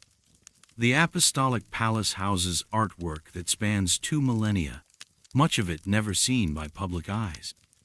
Room 47 of the Conservation Wing is where I spend my days, working on pieces too fragile or too sacred for the main restoration studios. The chamber itself dates to the 14th century, with thick stone walls that maintain perfect humidity and temperature year-round. Natural light filters through a single window, supplemented by carefully positioned LED panels that replicate the spectrum of medieval candlelight. I work alone, as protocol demands. The frescoes assigned to my care require individual attention, often taking months to complete. Each morning, I enter through the coded security door, don my conservation whites, and arrange my tools with the same precision my mentor taught me decades ago. Pigment samples in labeled vials, brushes arranged by size and fiber type, solvents in measured quantities. The ritual of preparation is as sacred to me as any mass. The work demands patience. Medieval frescoes are layered histories, each restoration revealing what previous conservators chose to preserve or conceal. I clean with cotton swabs barely larger than pinheads, removing centuries of candle soot and incense residue one microscopic section at a time. The pigments emerge like whispered secrets, ultramarine blues and vermilion reds speaking across centuries about the hands that first mixed them. For years, this was enough. The silence, the precision, the gradual revelation of ancient beauty. I understood why the Vatican trusted me with its most delicate treasures. The first anomaly occurred during my restoration of a 13th century Annunciation scene in the East Alcove. I had been working on the Virgin's robes for 3 weeks, carefully removing a layer of 19th century overpaint that had darkened the original blues. The work was progressing normally until I noticed something unusual in the angel Gabriel's face. The features were subtly different from what I had documented in my initial photographs. His eyes, originally painted looking toward Mary, now seemed to gaze directly outward. I checked my reference images again, certain I had made an error. The photographs clearly showed the angel's gaze directed to the left, but the fresco now showed him looking straight ahead. I attributed this to fatigue. Conservation work requires intense focus, and after hours of detailed examination, the mind can play tricks. I made careful notes in my log and continued working. 2 days later, I discovered that my solvent was removing paint that should not have existed. Beneath Gabriel's wings, I found brushstrokes in a style that predated the fresco by at least a century. The pigments were bound with egg tempera, but the mineral composition was unlike anything I had seen in medieval work. More disturbing, the emerging image showed a figure in modern conservation attire, working on what appeared to be the same fresco. I stopped my work immediately and contacted the Vatican's chief art historian, Father Benedetto Torriani. He arrived within an hour, examined my findings, and spent considerable time in silent prayer before speaking. "Continue your work, Maria," he said finally. Document everything. Tell no one else. I followed his instructions, though my hands had begun to tremble when I picked up my brushes. Each day brought new revelations that defied everything I understood about art history and conservation science. The frescoes were aging backward under my touch, revealing layers that could not possibly exist. In the Annunciation, I uncovered a scene beneath the scene showing a woman in 20th century dress working on the same wall. Her tools were different, more primitive than mine, but her posture and the careful angle of her wrist were identical to my own. The face was not mine, but the hands were unmistakable. I found similar images in other frescoes throughout the chamber. A crucifixion scene revealed a conservator from what appeared to be the 18th century, identified by her dress and the style of her equipment. A medieval nativity showed another woman, this one in Renaissance attire, working on the same fresco with the same careful precision. Each hidden image showed the same hands performing the same work across different centuries. The faces changed, the clothing evolved, but the hands remained constantly hands, painting and repainting themselves into existence across time. The pigments began to respond to my touch in ways that violated natural law. Colors would shift when I was not looking directly at them, revealing new scenes that documented my work before I had performed it. I would find detailed restoration notes written in my own handwriting on frescoes I had not yet examined, describing techniques I had not yet learned. Father Torriani visited more frequently, always arriving precisely at 3:17 in the afternoon. He would study my work in silence, make brief notes in a leather journal I was not permitted to see, and remind me of my oath of secrecy. "The Vatican has many mysteries, Maria," he told me during one visit. "Your work here is part of something much larger than conservation." I began to understand that I was not restoring these frescoes so much as fulfilling a pattern that had been established centuries before my birth. Each brushstroke I made had been predicted and painted by hands that looked exactly like mine, wielded by women who shared my training, my precision, my inexplicable compulsion to serve the Church through the preservation of sacred art. The chamber itself seemed to respond to my growing awareness. The walls would emit soft sounds at night, like whispered prayers in languages I did not recognize. The LED lights would flicker in patterns that matched the rhythm of my work, as if the room had memorized the cadence of my breathing. I discovered that if I worked past sunset, the frescoes would show me scenes from tomorrow's restoration session. I could see myself finding new hidden images, documenting discoveries I had not yet made, writing notes in my careful script about anomalies I had not yet encountered. The most disturbing revelation came when I found my own death painted beneath a 15th century St. Francis. The image showed an elderly woman in conservation whites, lying peacefully on the stone floor of room 47. Her face was mine, aged by decades of careful work, but her hands remained young and steady. Around her, other figures worked on frescoes, their faces different, but their hands identical. I understood then that I was part of an eternal cycle, one of many women called to this specific work in this specific chamber. My predecessors had left their portraits hidden beneath centuries of paint, and I was now adding my own images to frescoes that would outlive me by centuries. Father Torriani no longer needs to remind me of secrecy. I document everything in reports that are filed in archives I will never see. Each morning, I enter room 47 and continue work that was begun before my birth and will continue after my death. The frescoes know my hands better than I know them myself. They guide my work, revealing themselves in careful layers that tell the story of their own eternal restoration. I am both the artist and the subject, the conservator and the conserved. Yesterday, I found a new figure emerging beneath a 12th century Madonna. She wears conservation attire I do not recognize, but her hands are unmistakably mine. She is working on a fresco that does not yet exist, in a style that has not yet been invented. I understand now that my work here is not about preserving the past, but about painting the future. Each careful brushstroke is both restoration and prophecy, maintaining art that will outlive us all, while documenting the eternal return of these same careful hands to this same sacred work. The Vatican keeps its mysteries well, and I have become one of them.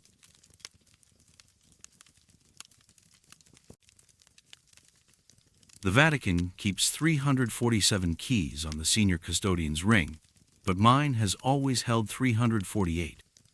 My name is Vincenzo Morelli, and I have served as senior custodian of the Apostolic Palace for 23 years. Each morning at 5:30, I receive my assignments from Monsignor Castellano in his cramped office overlooking the Cortile del Belvedere. Each evening at 11, I return the ring to the secure lockbox beside his desk, counting every key as I place it on the felt-lined tray. 347 keys for 347 documented rooms, passages, and chambers throughout the Vatican complex. The extra key has never opened anything during daylight hours. I have tried it on storage closets, maintenance panels, and even the old telephone booth near the Swiss Guard barracks. Nothing. For 2 decades, I assumed it was simply a manufacturing error, some locksmith in the 1700s casting one too many blanks. The Vatican archives contain countless administrative mysteries, and an unexplained key seemed among the most harmless. My duties require precision above all else. The Holy See operates on protocols established over centuries, and custodial work follows rhythms as sacred as any liturgy.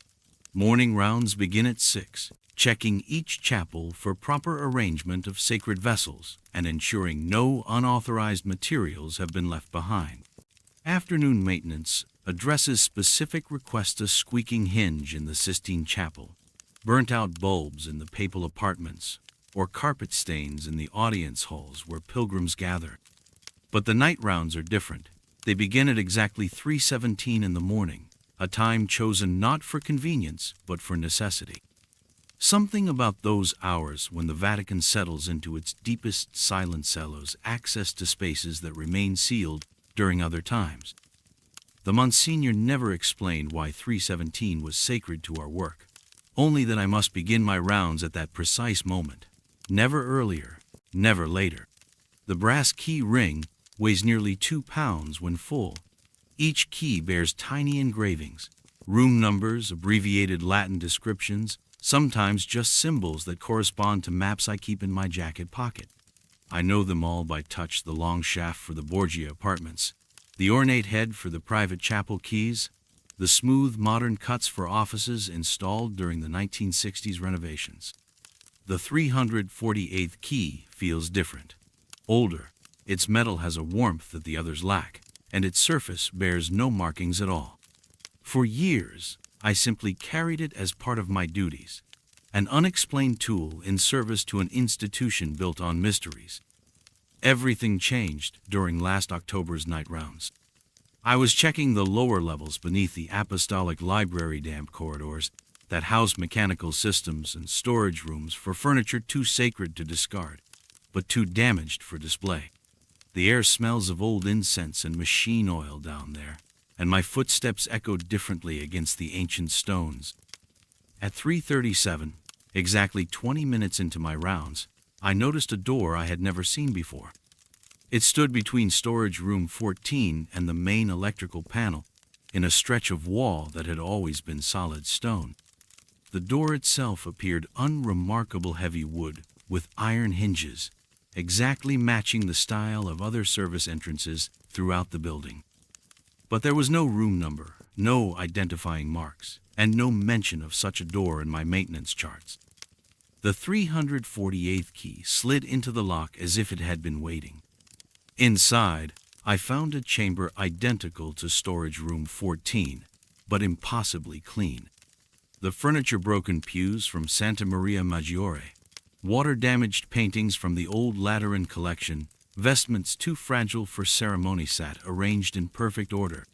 More disturbing, the floor showed signs of recent mopping, though my schedules indicated that storage room 14 had been cleaned just hours earlier. An elderly man in custodian's overalls stood near the far wall, methodically dusting a cabinet that already gleamed. He moved with the careful precision I had developed over decades of similar work, checking each surface twice, ensuring every corner received attention. His hair was silver, his movements deliberate, and his uniform bore the Vatican Maintenance Department insignia from the 1950s. He did not acknowledge my presence, though I stood watching him for nearly 10 minutes.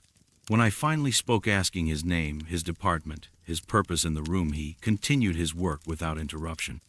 I could hear his breathing, could see dust motes settling in the wake of his cloth, but my words seemed to reach no one. I left that night deeply unsettled, but convinced I had encountered some night shift worker whose schedule differed from my own. The Vatican employs hundreds of people in various capacities, and I could not know everyone's duties. But when I asked Monsignor Castellano about late-night custodial staff the next morning, he assured me that I was the only person authorized for maintenance work between midnight and dawn. Security cameras, he explained, monitored all service areas during overnight hours, and no additional personnel had been logged.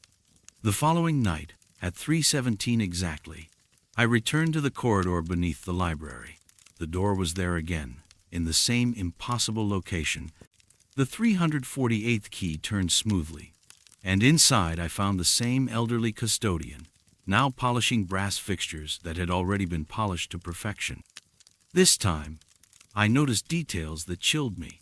His uniform, though vintage, showed no signs of wear. His hands moved in patterns I recognized, the same methodical approach to cleaning brass that my predecessor, Custodian Giorgio Santini, had taught me when I first joined the Vatican staff. Santini had died in 1999, but his techniques lived on in my own daily routines. More rooms appeared during subsequent nights, always between 3:17 and 4 in the morning, always accessible only with the unmarked key. Each chamber contained a custodian performing duties that had already been completed, working with tools that should have been stored away, maintaining spaces that maintained themselves. I began recognizing faces from old Vatican staff photographsmen who had served as custodians in decades past, all working with the same quiet dedication that defined the position. They moved independently, never acknowledging each other or me, but their combined efforts kept impossible spaces in perfect condition. In one room, I found custodian Alberto Torretti, who had died in 2010, arranging hymnals in a chapel that existed nowhere in Vatican blueprints. In another, custodian Francesco Valaided, since 2015, swept floors that showed no dust, no wear, no evidence that anyone had ever walked across them. The pattern became clear. Every man who had served as senior custodian of the Apostolic Palace continued his duties after death, maintaining chambers that existed only during the sacred hours, when the living world touched something older and more permanent. Last week, I discovered the most disturbing room yet. The 348th key opened a door to a chamber that perfectly matched my own apartment in Vatican City. Same furniture, same personal belongings, same small kitchen where I prepare my morning coffee. But this version was cleaner than I had ever maintained it, organized with a precision that exceeded my own standards. An older version of myself moved through the space, checking window latches I never remember checking, dusting surfaces I often neglect, performing maintenance routines with a dedication I had never quite achieved in life. His movements were my movements, perfected through repetition beyond death. His face was my face, aged by decades of service I had not yet completed. He wore my custodian's uniform, carried my key ring, and worked with the methodical care that I try to bring to my duties each day. But his efforts were flawless. Every surface gleamed. Every object sat in perfect alignment. Every task was completed with the precision that only eternity allows. I understand now why the night rounds begin at 3:17. That hour belongs to the custodians who serve forever, maintaining spaces that exist outside normal time. ensuring that the Vatican's sacred order continues regardless of death or retirement or any merely human limitation. This morning, I counted my keys as always before returning them to Monsignor Castellano's lockbox. 348 keys, just as there have always been. But I understand now that the count is not an error, it is a promise. The Vatican keeps its custodians, and its custodians keep the Vatican, in arrangements that extend far beyond any contract signed by living hands. Tonight, I will begin my rounds at 3:17, as I always do. I will unlock the doors that appear only in those sacred hours, and I will observe the men who served before me, still serving, still ensuring that every surface gleams with the devotion that such holy spaces deserve. And someday, when my own service ends, I know that I will join them not in rest, but in the eternal maintenance of rooms that clean themselves, in duties that continue beyond death, in service to something far greater than any individual custodian could ever comprehend. The 348th key will remain on the ring, waiting for whoever comes after me to discover what it opens, and to understand that in the Vatican, some forms of service are truly everlasting.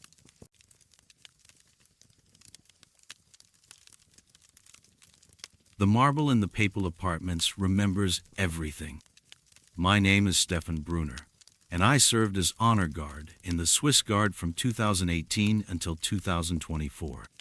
For 6 years, I stood ceremonial watch in the corridors outside His Holiness's private chambers, maintaining the ancient protocols that have protected the Vatican for over 5 centuries. What I'm about to tell you happened during my final months of service, though I suspect it had been happening much longer than I realized. The honor guard rotation assigns each man to a specific post for exactly 4 hours, from 11 at night until 3 in the morning. My station was Corridor 7B, directly outside the Papal Library Annex. The assignment came with a simple directive: stand perfectly still, face forward, observe everything, report nothing unless directly threatened. The marble floors in that corridor were polished to mirror perfection, installed during renovations in 1953 and maintained daily by the Vatican's restoration staff. Those floors reflected everything: the soft amber lighting from the wrought iron sconces, the elaborate ceiling frescoes, the ceremonial halberd I carried, and, of course, my own image in full dress uniform. Standing motionless for 4 hours teaches you things about yourself you never knew. Your breathing becomes ritual. Your heartbeat marks time more accurately than any chronometer. And you begin to notice details that others miss: the way shadows shift with the passing hours, how the ancient building settles and creaks, the subtle changes in air pressure when doors open and close in distant wings. Most importantly, you learn to trust your peripheral vision, because looking directly at something breaks the ceremonial stillness that your position demands. It was during my 3rd month on Corridor 7B that I first noticed something unusual about my reflection. I had been standing at attention for approximately 2 hours when movement caught my eye, not in the corridor itself, but in the polished marble at my feet. My reflection appeared to shift its weight from one foot to the other, a barely perceptible movement that I certainly hadn't made. I remained perfectly still, watching from the corner of my eye, but my reflected image seemed to have its own subtle rhythm of breathing, its own micro-movements that didn't match my own. At first, I attributed this to fatigue or optical illusion. Standing motionless under artificial lighting can play tricks on the mind. But over the following weeks, I began paying closer attention to the marble surface. During quiet moments when the Vatican's night shift moved through distant corridors, and the only sounds were my own controlled breathing, I would catch glimpses of my reflection making tiny adjustments, straightening its shoulders, tilting its head slightly, even blinking when I hadn't blinked. The most unsettling discovery came accidentally. One night, a maintenance worker entered the far end of the corridor to replace a burned-out sconce bulb. Protocol required me to track his movement without turning my head, using only my peripheral vision. As I watched him work, I noticed that my reflection in the marble was doing something different. It was watching me. While I observed the maintenance worker to my left, my reflected image was looking directly up at my actual face, studying me with an expression I couldn't quite read in the distorted marble surface. I began arriving for my shifts 15 minutes early, using the extra time to examine the corridor before taking my official position. The marble floors were always immaculate, reflecting the overhead lighting in perfect geometric patterns. But as I stood in my designated spot and looked down, I would see my reflection already waiting, not appearing as I took position, but already there, already at attention, as if it had never left. The reflection looked tired, more tired than I felt, even after long shifts or restless sleep. Its uniform seemed somehow less crisp, its posture minutely slouched, as if it had been standing at attention not just for the 4 hours of my shift, but continuously, without rest, without relief. I began studying it more carefully, noting details that seemed impossible, subtle differences in the way the reflected light caught the buttons on its uniform, tiny variations in posture that suggested muscle fatigue I wasn't experiencing. One night in October, I made a decision that violated protocol. Instead of maintaining my position until exactly 3 in the morning when my replacement arrived, I stepped backward 3 paces, moving out of my official post. The corridor rules were explicit. Once you take position, you maintain that position until properly relieved. But I needed to see what would happen to my reflection when I moved. The reflected image didn't follow me. It remained in position, standing at perfect attention in the exact spot where I should have been. I could see it clearly in the marble, a complete figure in Swiss Guard dress uniform, maintaining the vigil I had abandoned. For nearly 10 minutes, I stood in violation of my orders, watching my reflection fulfill the duty I was neglecting. When I finally stepped back into position, the reflected figure seemed to sigh a subtle settling of shoulders that spoke of relief, as if it had been waiting for me to return. This became my secret obsession. Night after night, I would test the boundaries of what was possible. If I shifted my weight, my reflection remained steady. If I adjusted my grip on the ceremonial halberd, the reflected weapon stayed in its original position. Most disturbing of all, if I briefly stepped away from my post just for a few seconds, never more than a mini reflection would continue the vigil, maintaining perfect form, while I stood in violation of centuries-old protocol. The reflection began to age before my eyes. Each night, it appeared more haggard, more worn. The reflected uniform grew somehow duller, less pristine. The face-me face showed lines of exhaustion that I didn't see in mirrors anywhere else. It was as if my reflection was bearing the cumulative weight of not just my shifts, but of every moment of duty I was supposed to be fulfilling. On my final night of service, December 15, 2024, I made the most serious protocol violation of my career. At exactly 3:17 in the morning, just minutes before my replacement was scheduled to arrive, I abandoned my post entirely. I walked to the far end of Corridor 7B and turned back to look at the spot where I should have been standing. My reflection was still there, perfectly positioned, holding the vigil with impeccable form. But now I could see it clearly from a distance, and what I saw made my hands shake. The reflected figure wasn't just tired, it was ancient. The face showed decades of exhaustion. The uniform hung on a frame that seemed somehow diminished, and the eyes held the weight of years upon years of unbroken duty. As I watched, the reflection turned its head and looked directly at me. Not at my reflection, but at me, the actual person standing at the end of the corridor. For the first time, I could see its expression clearly. Not anger, not accusation, but a profound, endless weariness. It nodded once, a gesture of acknowledgement, perhaps even forgiveness, and then returned to its proper position, facing forward, maintaining the eternal watch. When my replacement arrived 2 minutes later, I returned to position just long enough to be properly relieved. I looked down at the marble one final time and saw only my own reflection, perfectly normal, perfectly ordinary. I was reassigned to day duties the following week, then transferred to administrative work within the month. The official reason was exemplary service deserving of promotion, but I knew better. Someone had noticed my protocol violations, or perhaps they had noticed something else entirely. I never asked who took over the Corridor 7B night watch. Some questions are better left unanswered.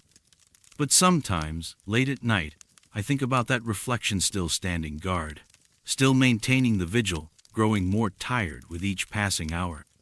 The marble in the papal apartments remembers everything, and some duties, once begun, can never truly end.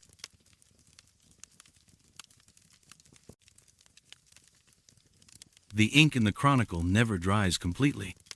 My name is Brother Marcus Schulte, and I have served as head archivist of the Vatican Secret Archives for 11 years.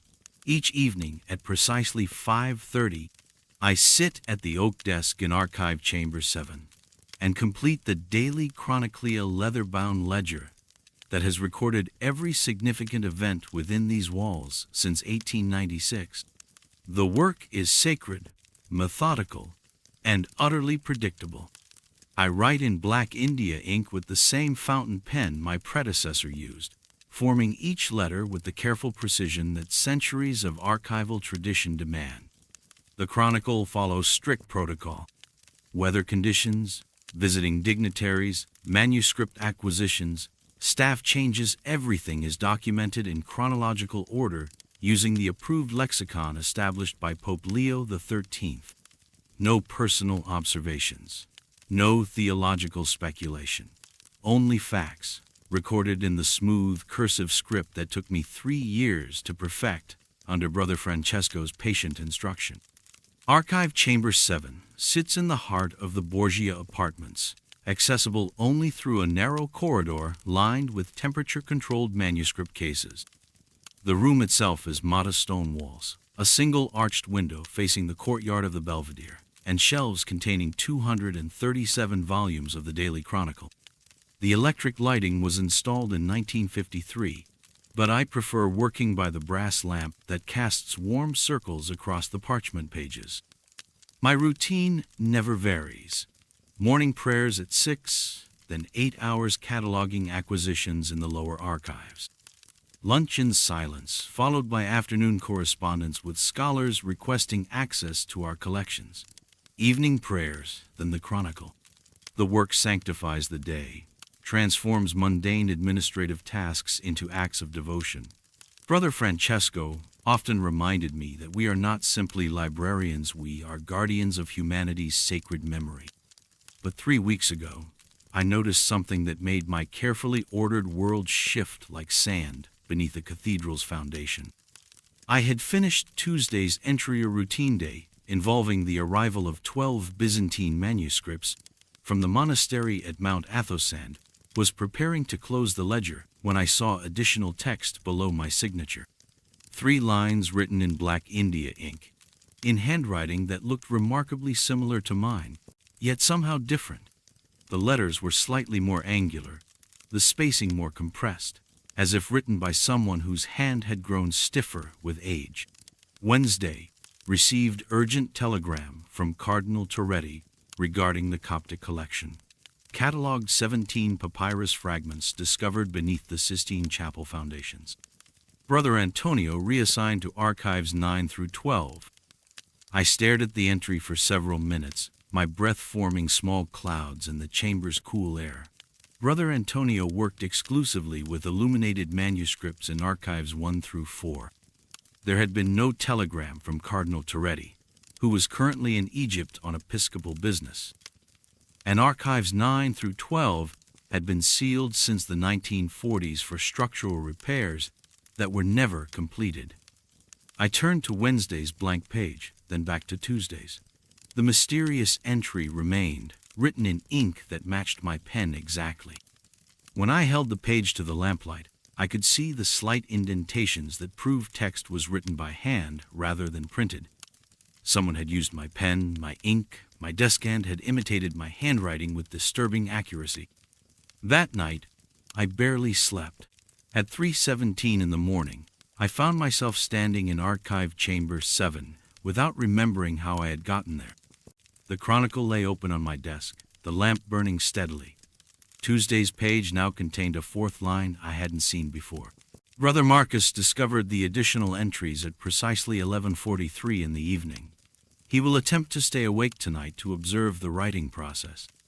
My hands trembled as I read words that described my exact experience, written in handwriting that was becoming less recognizable as my own. The letters seemed older somehow, formed by fingers that had written these same chronicles for decades longer than I had been alive. I remained in the chamber until dawn, watching the open ledger with the intensity of a Swiss guard monitoring the Pope's quarters. Nothing happened. No mysterious figure appeared to write phantom entries. The ink stayed exactly where I had left it. But Thursday morning brought new impossibilities. Wednesday's page contained a complete daily entry in my handwriting, describing events that had indeed occurred exactly as recorded. Cardinal Toretti's telegram had arrived at 9:15.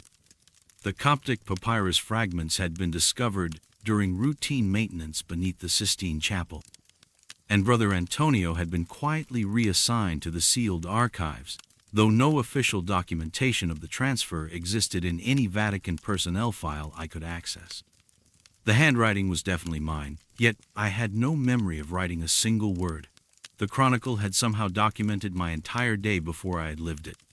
I began staying later each evening, sometimes until midnight, watching for any sign of unauthorized access to Archive Chamber 7.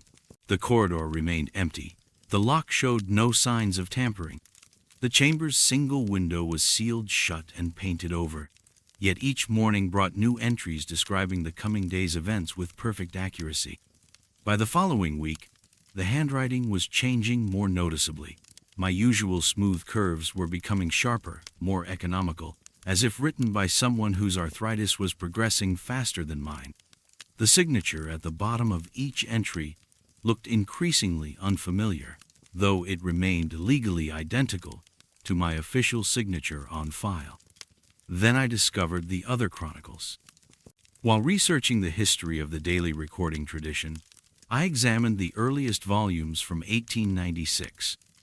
The handwriting in those first entries was unmistakably similar to what I was seeing in my own ledger, the same angular letters, the same compressed spacing, the same careful formation that spoke of decades spent perfecting archival script.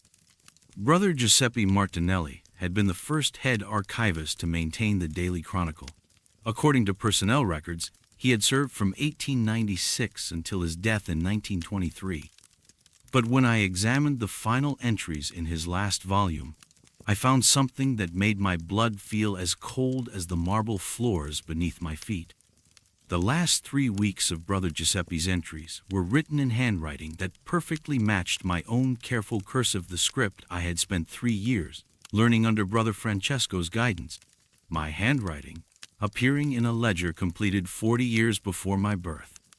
I turned to Brother Francesco's volumes spanning 1923 to 1971. His final entries showed the same transformation, evolving into the angular script that was now appearing in my own chronicle. And Brother Pietro Valdez, who had maintained the records from 1971 until 1994, had ended his service with entries written in Brother Francesco's distinctive hand. Each head archivist's final weeks had been recorded by their successor. Decades before that successor had learned to hold a pen. Now I understand why Brother Francesco always looked so tired during his last months, why he would sometimes stare at the Chronicle with an expression of profound resignation. He knew, as I know now, that the daily record transcends individual scribes. The Chronicle itself chooses its guardians, reaching forward through time to ensure that every sacred day is properly documented. This morning's entry appeared while I slept, written in handwriting that is no longer quite my own. It describes tomorrow's events, the arrival of a young seminarian named Marcus, who will begin training as my assistant, the discovery of another sealed archive beneath the Apostolic Palace, the quiet reassignment of Brother Antonio to duties that are never specified. The Chronicle knows what I am only beginning to accept. My service here will end as all service ends, but the record will continue. Somewhere in the future, another young archivist is learning to write in careful cursive script, preparing his hand for the day when it will reach back through time to complete my final entries. The ink in the Chronicle never dries completely because the work is never finished. We are simply temporary instruments of something larger, ancient, and patient beyond human understanding. Tonight I will write tomorrow's entry in my own hand, while I still remember how.